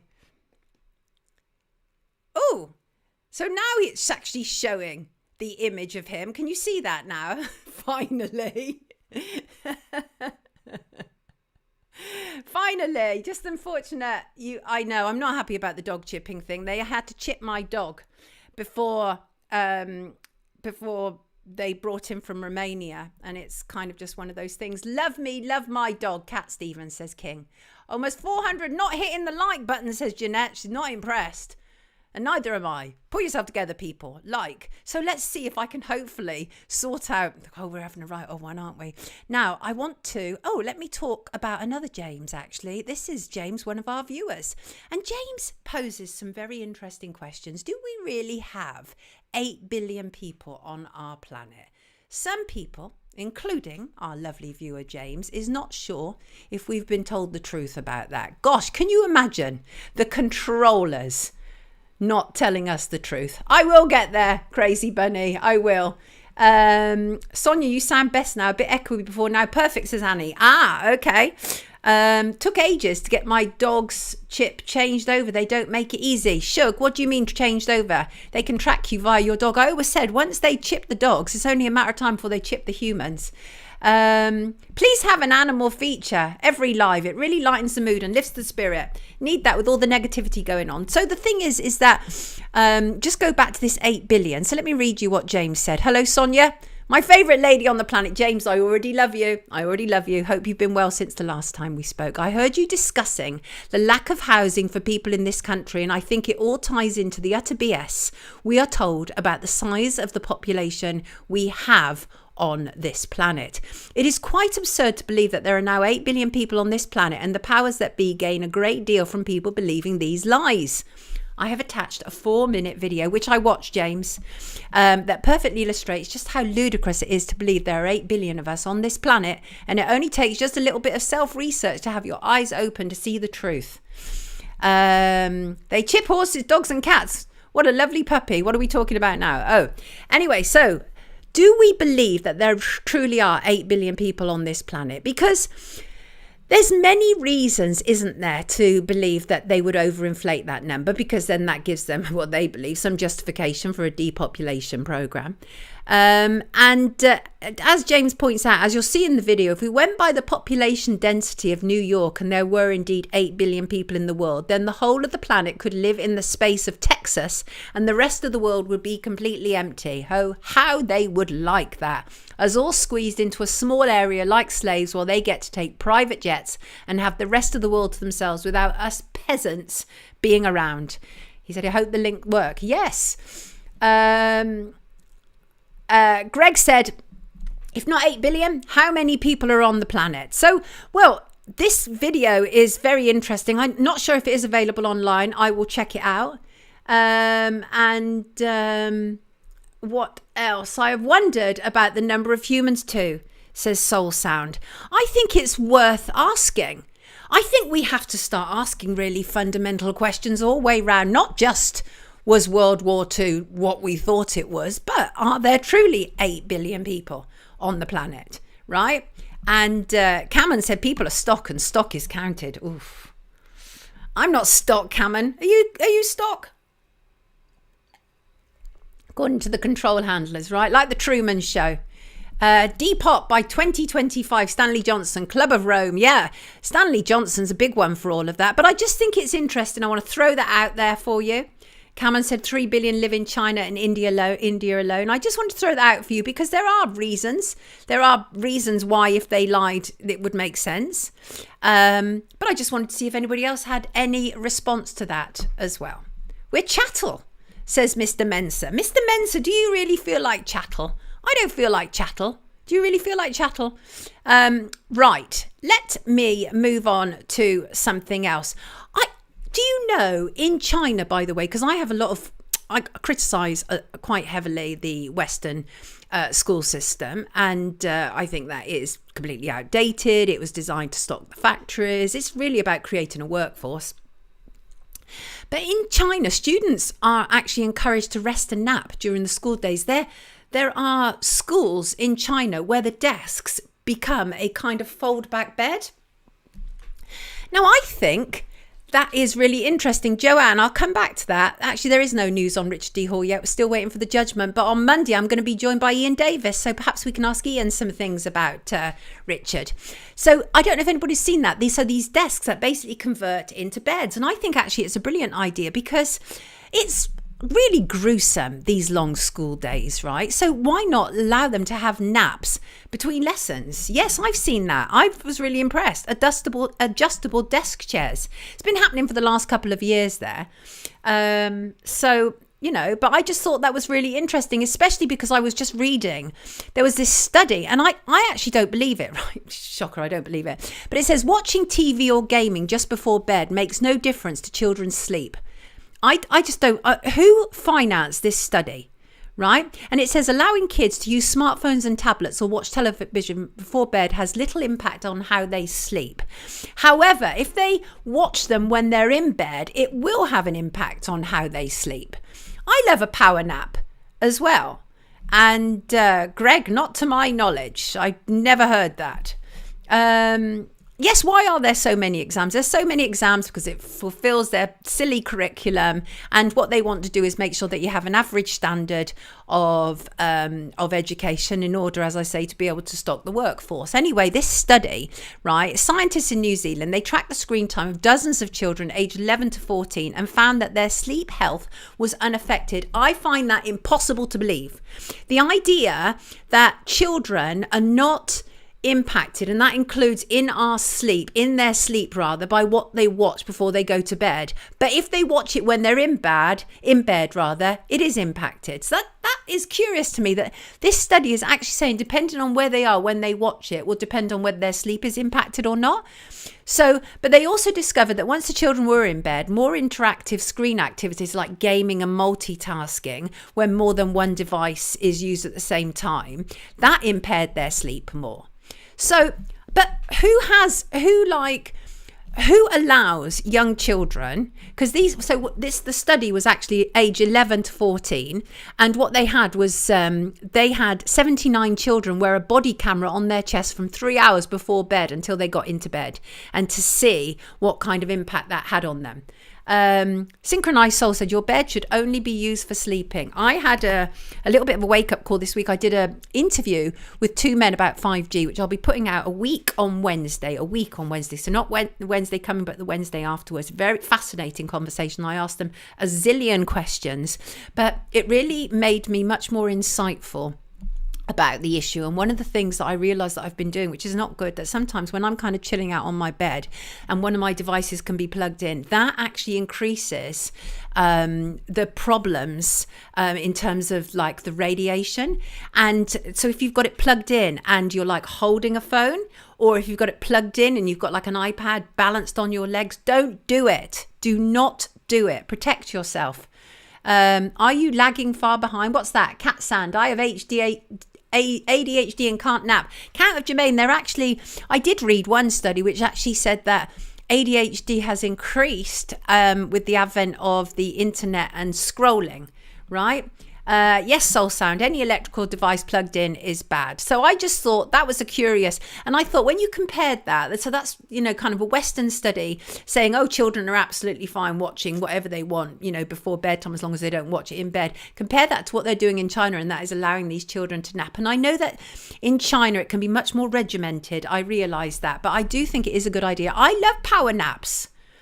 Drumstick is so glad he was a kid in the 70s and 80s with no smartphones or internet. I hear you, brother. I hear you. And also, just a question, is two-tier Kia transing his children, by the way? Some people have noticed a recent discrepancy when he talks about his children. And I noticed that. So before, when he's talked about his children, he's talked about a son and a daughter. But in a recent interview, he talked about two sons. So is one of them transed? I mean, very possibly, right? Very possibly. I wouldn't rule it out, put it that way. And please, just to point out, Shin is on Zoe's stream tonight. That's on Synchronized Soul. That's at 5:15 UK time. Zoe will be joined by Shin. Zoe will ask questions about Shin. Remember, Shin is one of our moderators. She was on here the other week singing about Have No Fear. I'm just catching up with these. We can see such a difference when our adolescent has spent time online with her smartphone or even with a computer watching a movie. Immediate character switch. I see. And Pink Diamond said, I think the increase in ADHD diagnosis is more to do with knowledge about ADHD. Fair point. Same with autism. However, I have noticed my attention span going down lately, so it's definitely contributing. You can see me. Whoop, whoop. Come and join us, says Crazy Bunny and Soul Sound. There's the link. They've just put it in the comment right there. You are welcome. Kath never takes so-and-so. What will happen is Shin's going to join Zoe, have a little conversation, and then we'll play some songs. What could be better of a Friday evening when you're getting yourself, I don't know, chilled out or 5:15 around the world? It could be the early hours, but either way, worth watching. Absolutely. King, I did good at school. I got 10 A levels. A as in absent. Is King threatening to replace Craig Campbell as our dad jokes man round here? I'm only kidding. What do you have saved? Grenfell and Letby are both blockbuster news stories. They are both tragedies in their own right, which we opened with, obviously, just to show how deeply important both are. Yes. And by the way, Peter Mcilvenna mentioned briefly about electric vehicles, and I saw somebody in the comments say there's that year again. Indeed, right? 2030, there's that year again. And this time it's a missed goal for Volvo's electric vehicles. Oh, how I laugh. Nobody wants them, right? Why is that? Why is that? Volvo literally has given up its plan to sell only electric vehicles by 2030. King, I'm sure they are. I do apologise. Blue Nomad said, King is the dad joke, King. Craig will be in. He'll be in. So, yeah, so basically Volvo has abandoned its target and it blamed changing market conditions for its decision. Well, what, the changing market condition as in people don't want these vehicles? That one. And Tara, 5G masts were switched on in our area during lockdown. Most of my family have noticed we have memory problems. Now, here's the interesting thing, Tara, is that talking to the two men that I did, they also work on petitioning to stop masts being erected in the first place. One of them is a counsellor and knows his stuff. They both know their stuff. I'm looking forward to putting that interview out. Electric vehicles are driving up insurance premiums due to the high cost of replacing the volatile batteries. Yeah, but isn't it good to see when they say changing market conditions? We were told they were going to be everything, right? Yes, Shug, I think that it is by design that the entire car industry is in trouble because, as you can see, it's becoming almost impossible for many people to even afford to drive them. Emily is referring. Let's see what you've got there. Oh, let me see. I have worked in the education system for over 30 years. You would see one child in a class that was stemming or unable to engage. Now I teach, and up to 50% of a class can be SEND or not engaged. So SEND is what's that the acronym for? Obviously, that is that children are struggling. But you're saying 50% of a class. It was formerly one in a class. It's about special needs, isn't it? That's it. SEND is about special needs. Excuse me. I'm having one of those days. It's because the technology has thrown me. You know that, right? But Emily is now teaching up to 50% of a class with special needs. That's quite shocking. Like, that is shocking. Oh, thank you, Amy, sweetheart. I couldn't actually do daily, bless your heart, but I do want to increase it from twice a week. But that's it, special educational needs, absolutely. They can't count money. Same in Denmark, says Randy. Does anyone know about Cedar Side Original for a natural flea treatment? It's absolutely brilliant. Are you selling this, Carrie? It's 50% across the country now. Special educational needs is 50% across the country now, says Lindsay. Now, is that because people with special educational needs are more integrated into the mainstream system? Or is there, I wonder, an increase in special educational needs? I'm not sure. Was 1/3 of a year group at my school, says Woken Flower. Randy says it's all by design. It is alarming, isn't it? It's just really alarming. And by the way, anybody remember Nadim Zahawi? Is that Nadim Zahawi was at one stage the vaccine minister? He was also the former Conservative minister who was discovered to be using taxpayer money to fund the heating of his horse stables. Anyway, he tweeted this week an image of somebody asleep on the pavement who look clearly homeless because they have a duvet over them. And his tweet was, "This is now in Mayfair. Just walk past. What is going on, Mayor of London? This can't be right."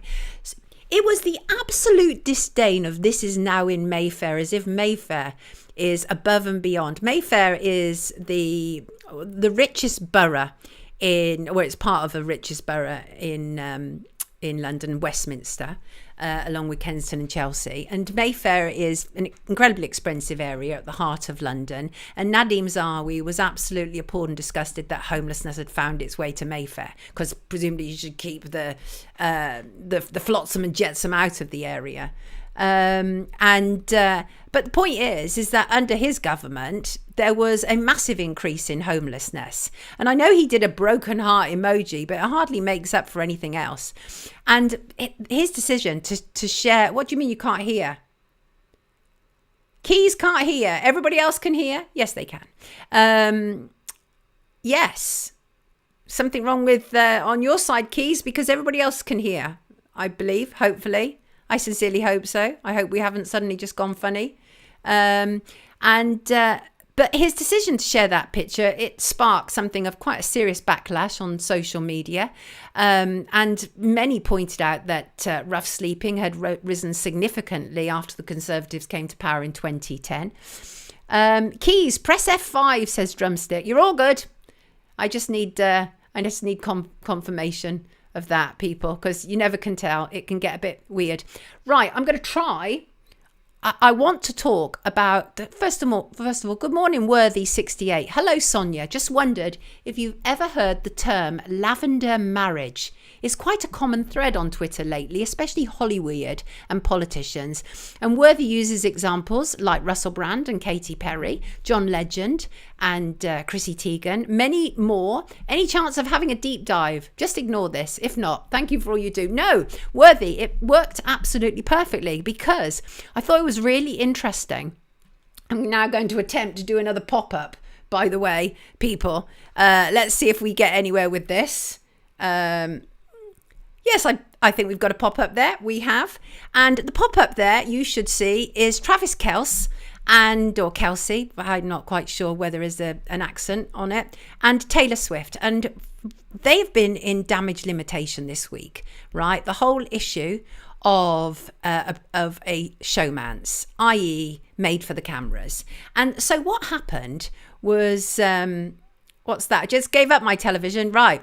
And so basically, I mean, Taylor Swift, we've absolutely had her rammed down our throats, haven't we? She's like become uber powerful over the last couple of years. And then she teamed up with Travis Kelce, who is an American football superstar. And they got together and it was kind of announced a year ago. And he's appeared at her concerts. And they made a really big thing about it. And then this week it was leaked. It was a document typed on Full Scope, which is Travis Kelce's PR company, on headed paper. And it actually set out a plan of when their showmance would end. They, of course, both have denied it. They've denied it. They said absolutely not. But Full Scope is actually Travis Kelce's PR agency, and it was founded by two Hollywood PRs, Jack Keat Sohan and Pia Malihi, and they took the step of issuing a statement saying that leaked documents were entirely false and fabricated, were not created, issued or authorized by this agency. Regardless of their denials, the false documents have been viewed millions of times now, and it really sets out a timeline of how they should be portrayed in the public domain. Soul Sound doesn't even know one Taylor Swift song. Try and find photo of Swift on a beach, bikini. Oh, Sail Away is not convinced. Anyway, so basically that plays into the whole idea of these lavender marriages, a showmance, and things are never what they seem, really, in show business. I mean, I know that they've denied it. They said, no, this is the real McCoy. And in fact, they put in a really angry phone call to one of the reporters at Daily Mail saying, we've spent a year trying to convince people this isn't fake, and now this has all happened. Rick, it's not a case that people do or don't care. The point is, it's a mass deception that is visited on us. And here's where it matters to my audience, because they used Travis Kelce last year, just 3 months after it was announced that he had teamed up with Taylor Swift. And you know what they used him for? To push Pfizer vaccines. The promotion of vaccines, which then would have impacted Taylor Swift's young fans. That's why it matters around here. I don't care about either of them. He's like this thick-necked chump. I'm not impressed with her. She just seems like somebody who's always bitter and twisted, even though she does make good, very, very good pop songs.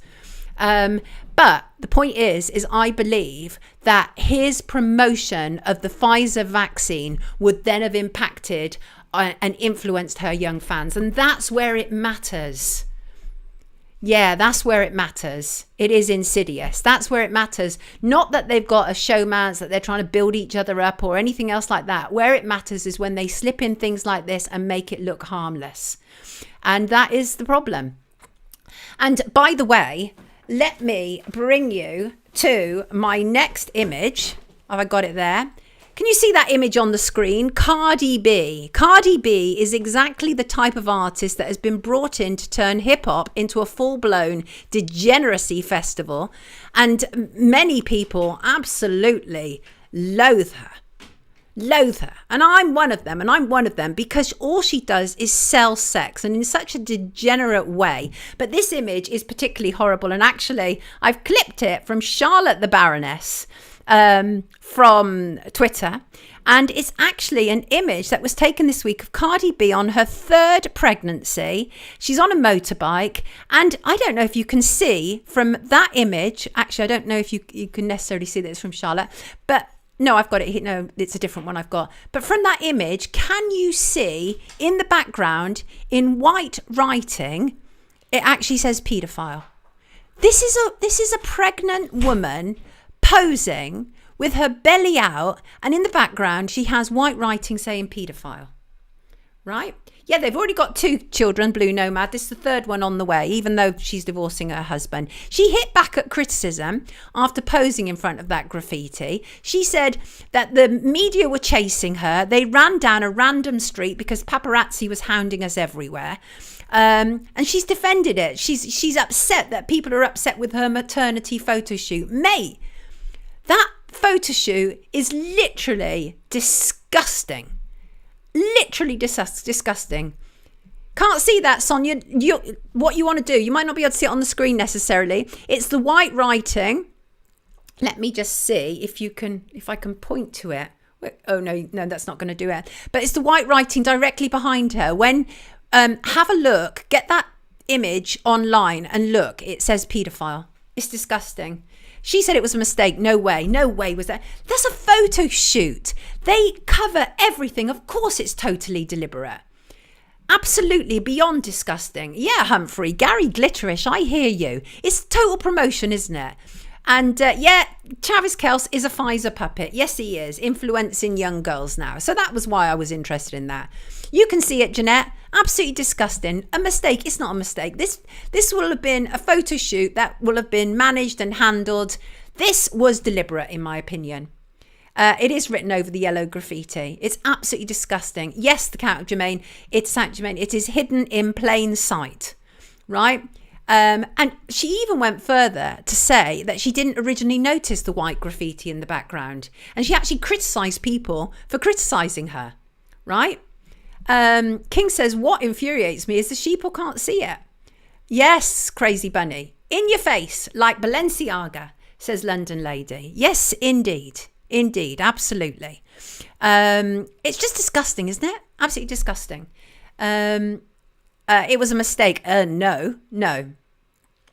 Yeah, the thing about Cardi B, and the other thing, of course, that's irritating to a lot of people about Cardi B is that she portrays this degeneracy of hip hop, and a lot of people kind of like in hip hop, a lot of people from the black community get really angry because Cardi B is not black. That's what they sold her as. No, she's not. She's Hispanic. Both of her parents are very light, yeah. They're wearing Balenciaga again. Subliminal messages, Jacqueline. Absolutely. Not so subliminal though, right?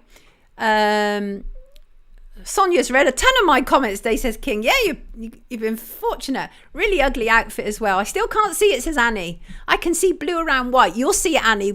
Take a closer look at that image. It will horrify you. But the fact that she's like, no, that was an accident. That didn't happen. Yeah, right. Right, I want to focus my attention on ITV. ITV, for those outside the UK, is a British broadcaster.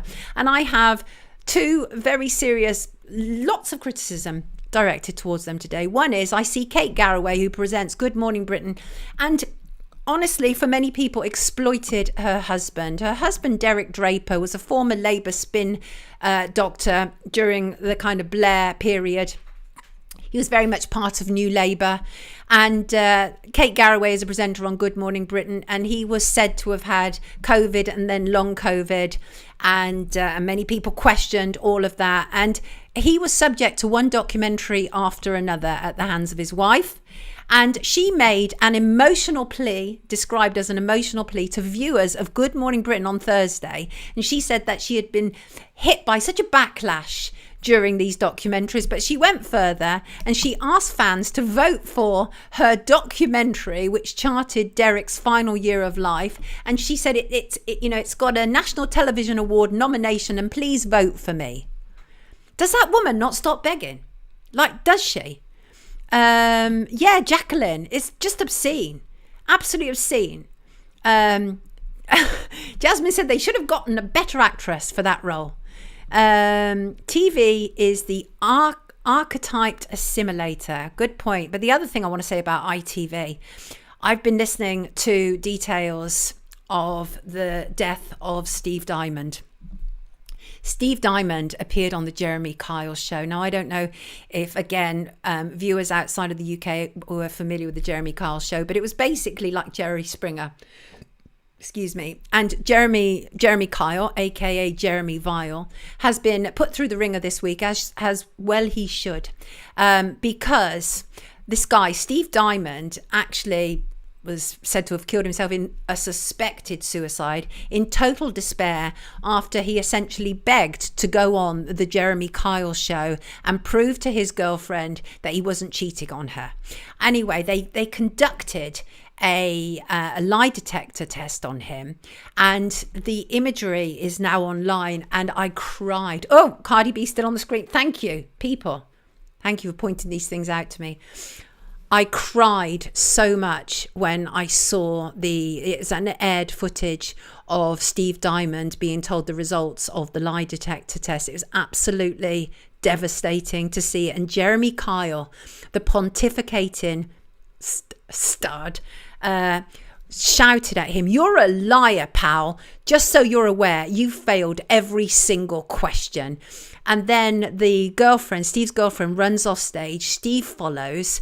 Kyle follows after him, making faces to the audience about Steve, heaping on the anger towards him, tells Steve's partner that she's better than all that. And then in his snidey, sneery way, Jeremy Kyle says, "It's funny. The audience thought you were telling the truth. I wouldn't trust you with a chocolate button, mate." It was such high emotion. These people were wound up by production crew and Kyle himself. They are all culpable. They're all culpable for that man's death, right?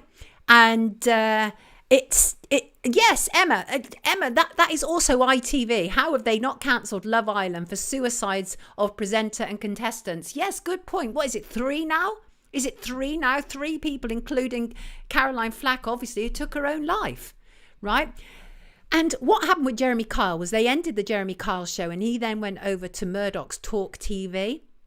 Murdoch hired him because Murdoch doesn't have either morals or scruples and is interested only in sensationalism off the backs of people. And the thing about the Jeremy Kyle show, it was a bear baiting show that hated working class people.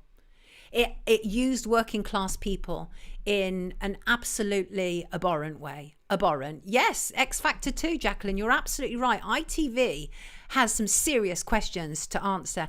And I don't know if I told this story on here, but I was invited to make a pilot with Jeremy Kyle for Rupert Murdoch's Talk TV. It was me, Vanessa Feltz, Rachel Johnson, Boris Johnson's sister. Jeremy Kyle was the ringmaster, essentially. And there was, I think, Leroy Logan, an ex-cop who was also there. And everybody except Leroy all turned on me because I made the fatal mistake, it wasn't fatal at all, of talking about how lazy and hopeless Boris Johnson was and how C19 was ridiculous and everything. And they all turned on me and they all went mad. Absolutely kicked off to such a degree that Rachel Johnson shouted at the top of her voice to the production staff, if I get chosen to be on this show, I won't do it if she's chosen as well about me. Vanessa Feltz got really upset with me because we started talking about weight, and obviously Vanessa's had some serious issues with weight, as indeed did I. Absolutely. So I'm very sensitive about people's weight. But Vanessa wouldn't accept the fact that when her parents were like overfeeding her as a child, that is in itself a form of abuse. And I know they did it with love. I have no doubt about that at all. But me and her ended up having a kind of ruck about that as well.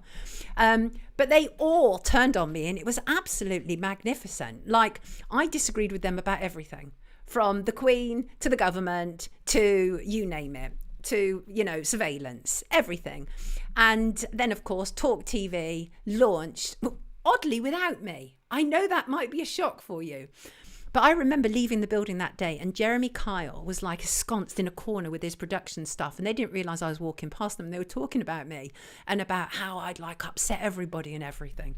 And so I had a close-up glimpse of what he's like. And Jeremy Kyle is very much on the side of the controllers, right? That's why he does what he does. Yes. One of the teachers I worked with had a young son who fathered kids on Kyle's show. It's an absolute disgrace she allowed this. Goodness me.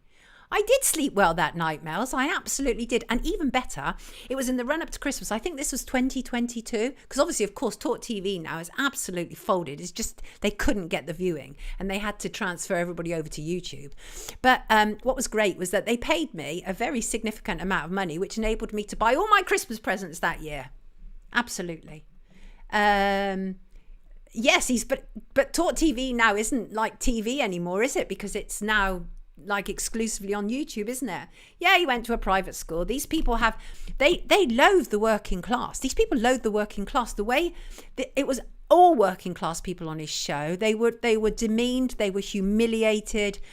And it was absolutely disgusting. He was 14. Who fathered? Oh my God. Sally Ann ditched watching mainstream TV 7 years ago. Well done. But poor Steve Diamond. So obviously they're still going through the inquest. It's,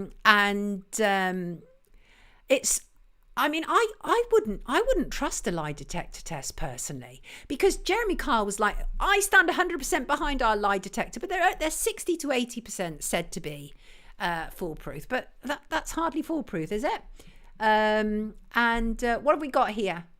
Chat has frozen, says Be Happy. I hope not. I hope it hasn't. What do I want to bring up here? What else? Let me have a look. I might be able to bring up a weather manipulation picture. Shall we try, peeps? Shall we try? I'm going to try, right? Can we all see that? Can we all see that? That is from lovely Priscilla. We have a weather manipulation spot, and you can call it what you want. Have you got it? Have you got it? You can call it what you want. You can call it geoengineering. You can call it weather manipulation. You can call it chemical trails. Call it what you want, but just make sure that you call it, because mainstream media not only spent many, many years denying that this was happening, but now that they have been forced to accept it's happening, they still will hardly talk about it. But this is lovely, Priscilla. This is just a brief little image of it. I wanted to try it out. Those are definitely not clouds, says Healing the Silence. Annie can see it, which is absolutely great. That thrills me. Thank you so much. I'm pleased by that. So we are getting somewhere here, aren't we? We are. Thank you, Priscilla. Straight lines on clouds are not natural. And that's what I want to be able to do. Now we've got this functioning, this image functioning. I want to be able to use your images more. The next thing we need to program up is the videos, right? Cloud seeding's the right name, says Soul Sound. Government admit this has been going on since the 50s. Absolutely. There was that situation in Lynmouth in Devon where people died when they were experimenting, right? Interesting book, Dumbing Us Down. I've not heard about that. It's not the volume so much as the connection. What's going on? There was a lot of that. What's that?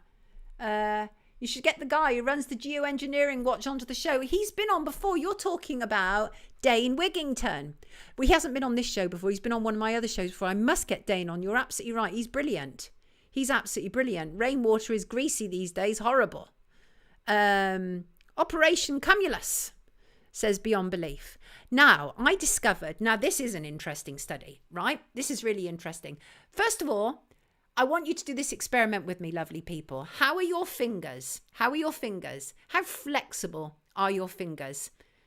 Right now, I want to see you all in the comments. Well, I can't see you in the comments, but how flexible are your fingers? And the reason I asked this is because I came across a study, and it is absolutely fascinating. And obviously, what we're seeing is an increase in Alzheimer's and in many people, and dementia. We're absolutely seeing that.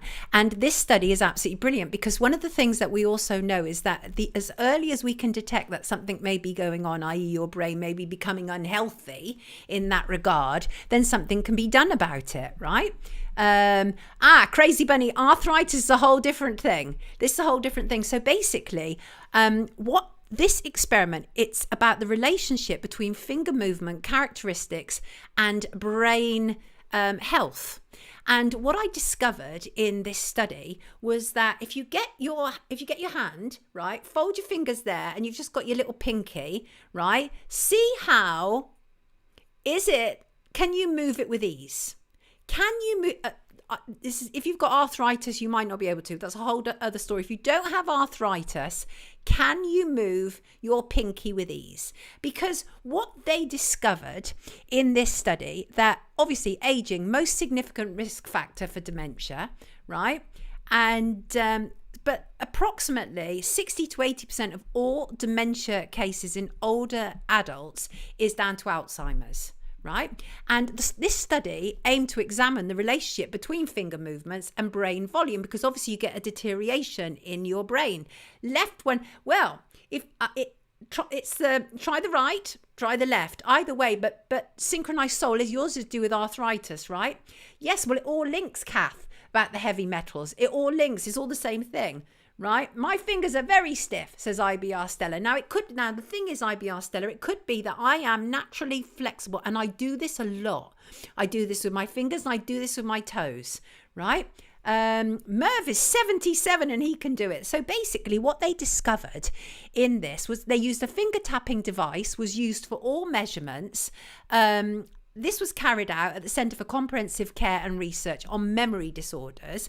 Participants performed the tasks in the following order: with their non-dominant hand, so that would be my left hand, then with their dominant hand, which is my right hand, then both hands simultaneously, and then alternate hands. And movements were measured for 15 seconds each, right? IBR Stella has carpal tunnel. That's a whole different thing. That's not to do with your brain either. rule out if you've got arthritis or carpal tunnel or anything or any known problems with your hands, right? This doesn't apply to you, but if your hands are, there's nothing wrong with your hands and you're able to be this, what this study actually concludes was that your ability to be able to be flexible with your middle finger indicates brain health.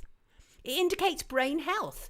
And 62 patients were included in the study, so there's quite a small amount, but it was quite a categoric result and conclusion that they came up with for this. Which pinky, Sonia? Whichever one you want, Stella, whichever one. Are you allowed to hold your other fingers down? If you need to, short order cook, because that the issue, because they might naturally flap up, right? If you need to, yeah, but the issue is how flexible is that pinky? That's the issue. MK Ultras are numb, but she can do it. Or he. I'm not sure if you're a he or she. I can write with both hands, but my handwriting is terrible with both, says Diamond. Randy, you are not sick. You've got carpal tunnel. You've just told us. Yes, Kat, no test is 100%, let alone this one. Absolutely, I've just told you there's only 62 patients. Why? Hello? Are we still going? I think... Can you still see me? We might cut off. I'm not sure. I sincerely hope we won't. Hopefully we're still there. If we do, people, it is not down to me. There is all manner of issues going on and I don't want it to cut off. Lots of fingering going on here. I want to get to my final thing for it because if it cuts off, it's not my fault, but I'm now alone in the house, so I can't sort this out.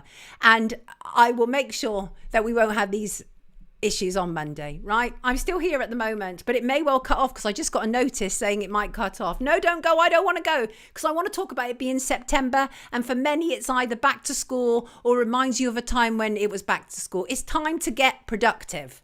Can you feel it in the air, right? That's the smell of a new moon with all the emotional and physical assistance that gives us. This is a Virgo new moon this week. We have an incredible universal alignment. It is Virgo season. Time to roll up your sleeves and get things done. And here's what I know about being productive. Get rid of the clutter, 100%. It can be a distraction and it can be annoying. But more than that, it can be a blocked creativity and productivity at worst.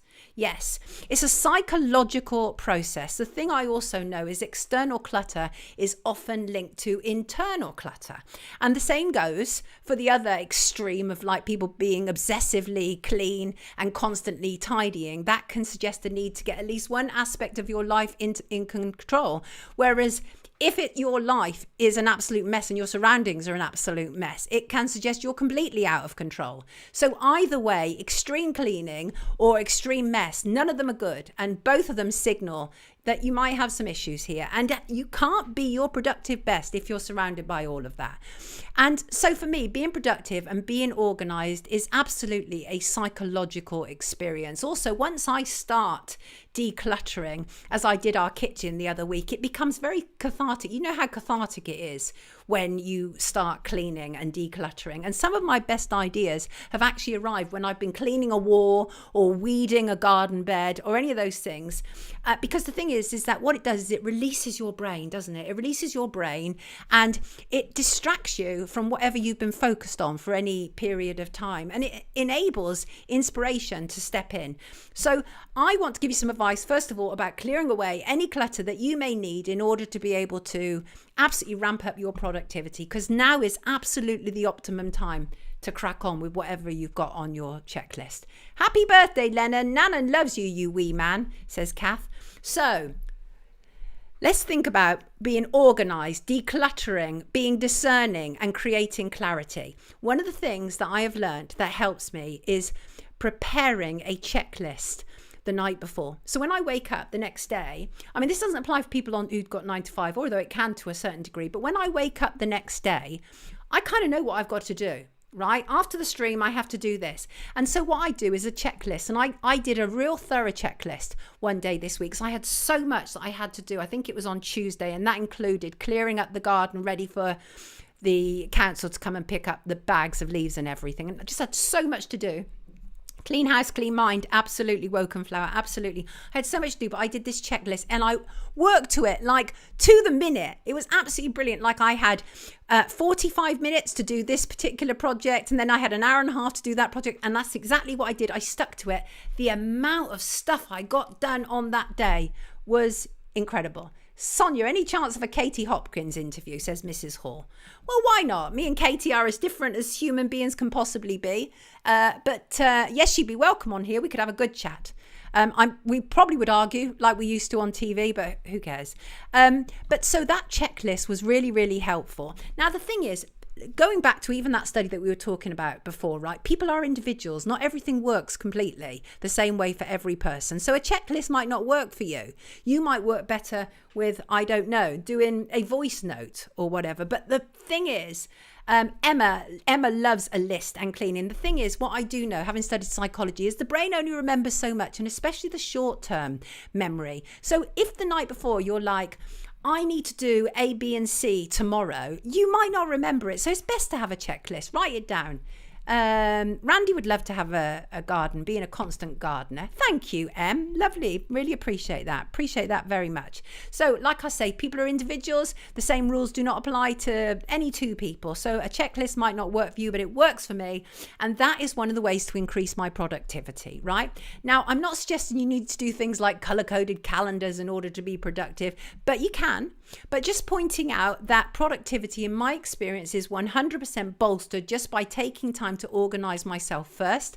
And here are some tips that will help you become more productive. Focus on one task at a time. So once you've done your decluttering and you're clearing away and you have a clear space, focus on one task at a time. If your aim is, I don't know, to complete an essay or to complete a application, focus only on that. Try to avoid multitasking and prioritize your tasks as well. And honestly, really importantly, right, take regular breaks. When you are focused, it can become incredibly intense. So make sure that you take breaks during that, and make sure you also manage your energy. And because some people work best in the mornings, I work much better in the mornings than I do, say, after 6, 7 at night, right? So I can get loads done in the morning. So once you start to know these things about yourself, prioritize when you can do those things. Yes, Andrea, she'd be welcome. Checklists are great, says Mrs. Hall. Lots of people do lots and have no idea what they've managed to do in a day. Yeah, and it's also, for that reason, also, Mrs. Halls, you can look back on the day and it's very satisfying, isn't it? To go, oh, I did that, and that. And that in itself gives you a sense of well-being, makes you feel productive because you've been productive, right? You would need to reduce distractions. Put your phone away, disable notifications on your computer, whatever it takes, right? To be able to just focus on the task in hand and become more productive. And get that list. What do you want to achieve before the end of this year? Right, because I'm telling you, now is absolutely optimum time, universally, astrologically, planetary, to roll up your sleeves and get those things done. Yes, prioritize healthy habits, by the way, please. Eat a snack. Make sure that you're hydrated properly. That reminds me.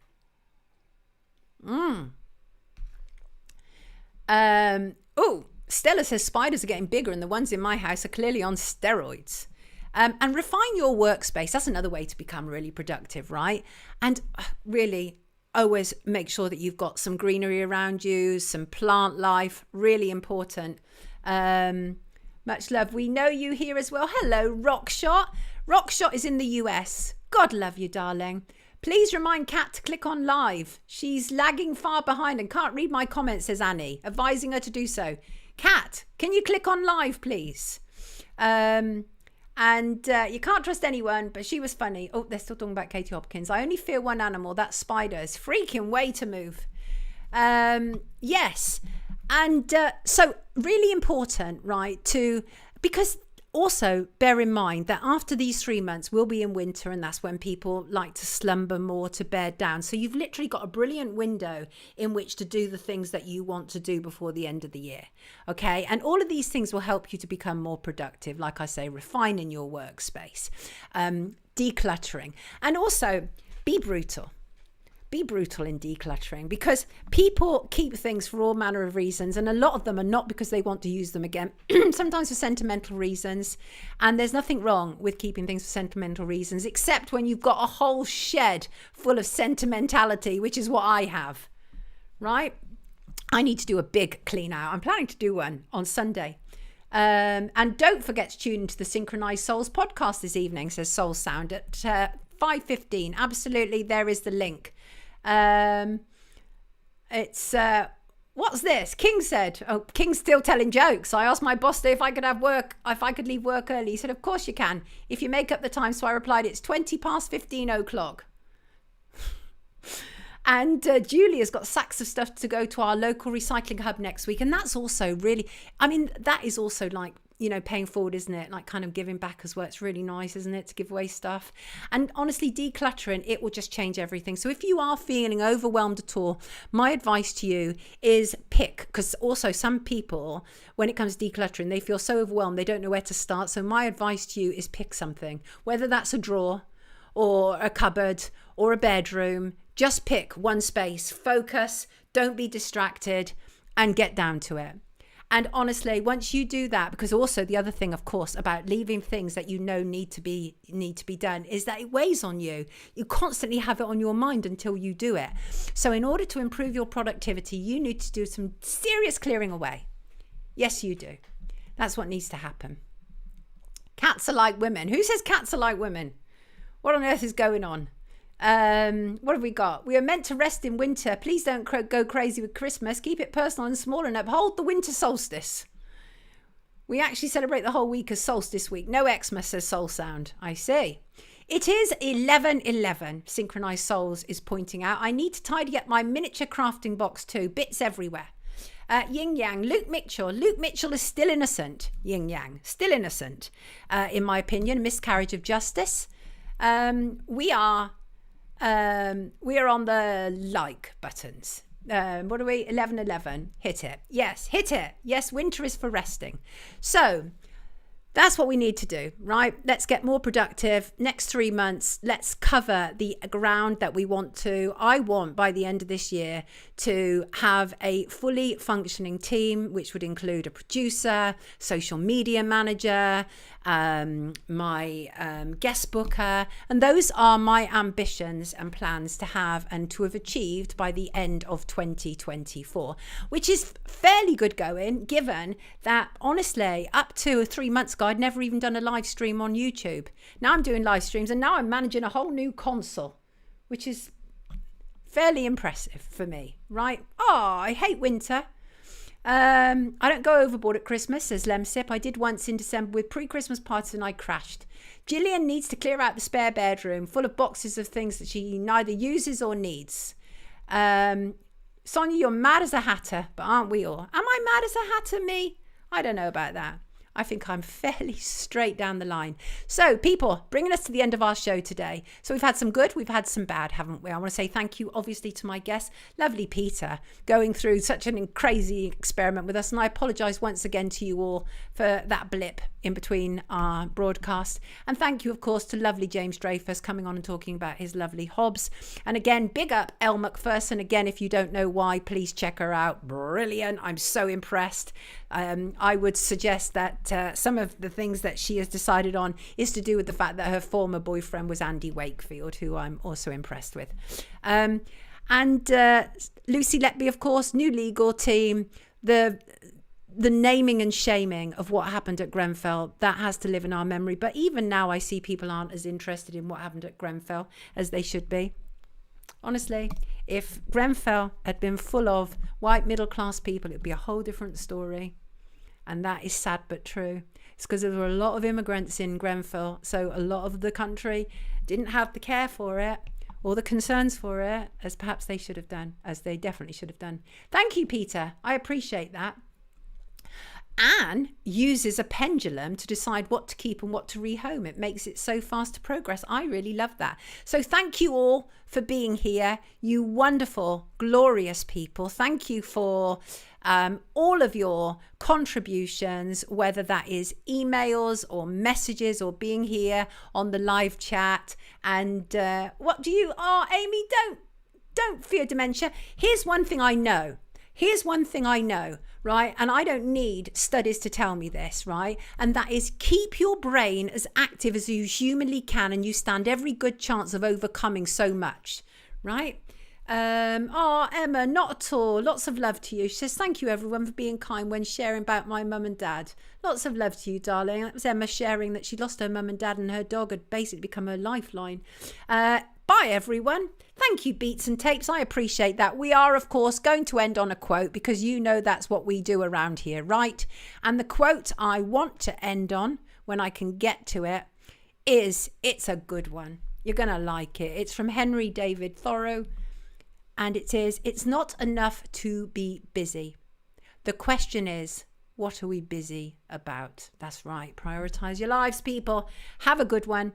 Do you, Randy? Randy schedules his life to listen to this. I love that. Take care, all. Thank you, all. Yes, it was, Lemsip. The Grenfell disaster was deliberate neglect, not only to save money. I agree with you. I hear you. That area was ripe for gentrification, and that's a lot of what was going on. And thank you all. It is a fine community. You are incredible people. I love you all. Have a never eat yellow snow, says Wee Fat Shug. Great piece of advice there. Have a wonderful weekend to you all. Julie and Jilly and Wokenflower and Fox and Catherine and our lovely mods. And thank you, Shug. We appreciate you very much. Listen, everybody, have a fantastic weekend. Hopefully we'll have less blips on Monday, but I love you all. Thank you for being here. Have a terrific weekend. Don't forget to watch Zoe and Shin tonight, 5:15. Take good care of yourself. Love you so much. See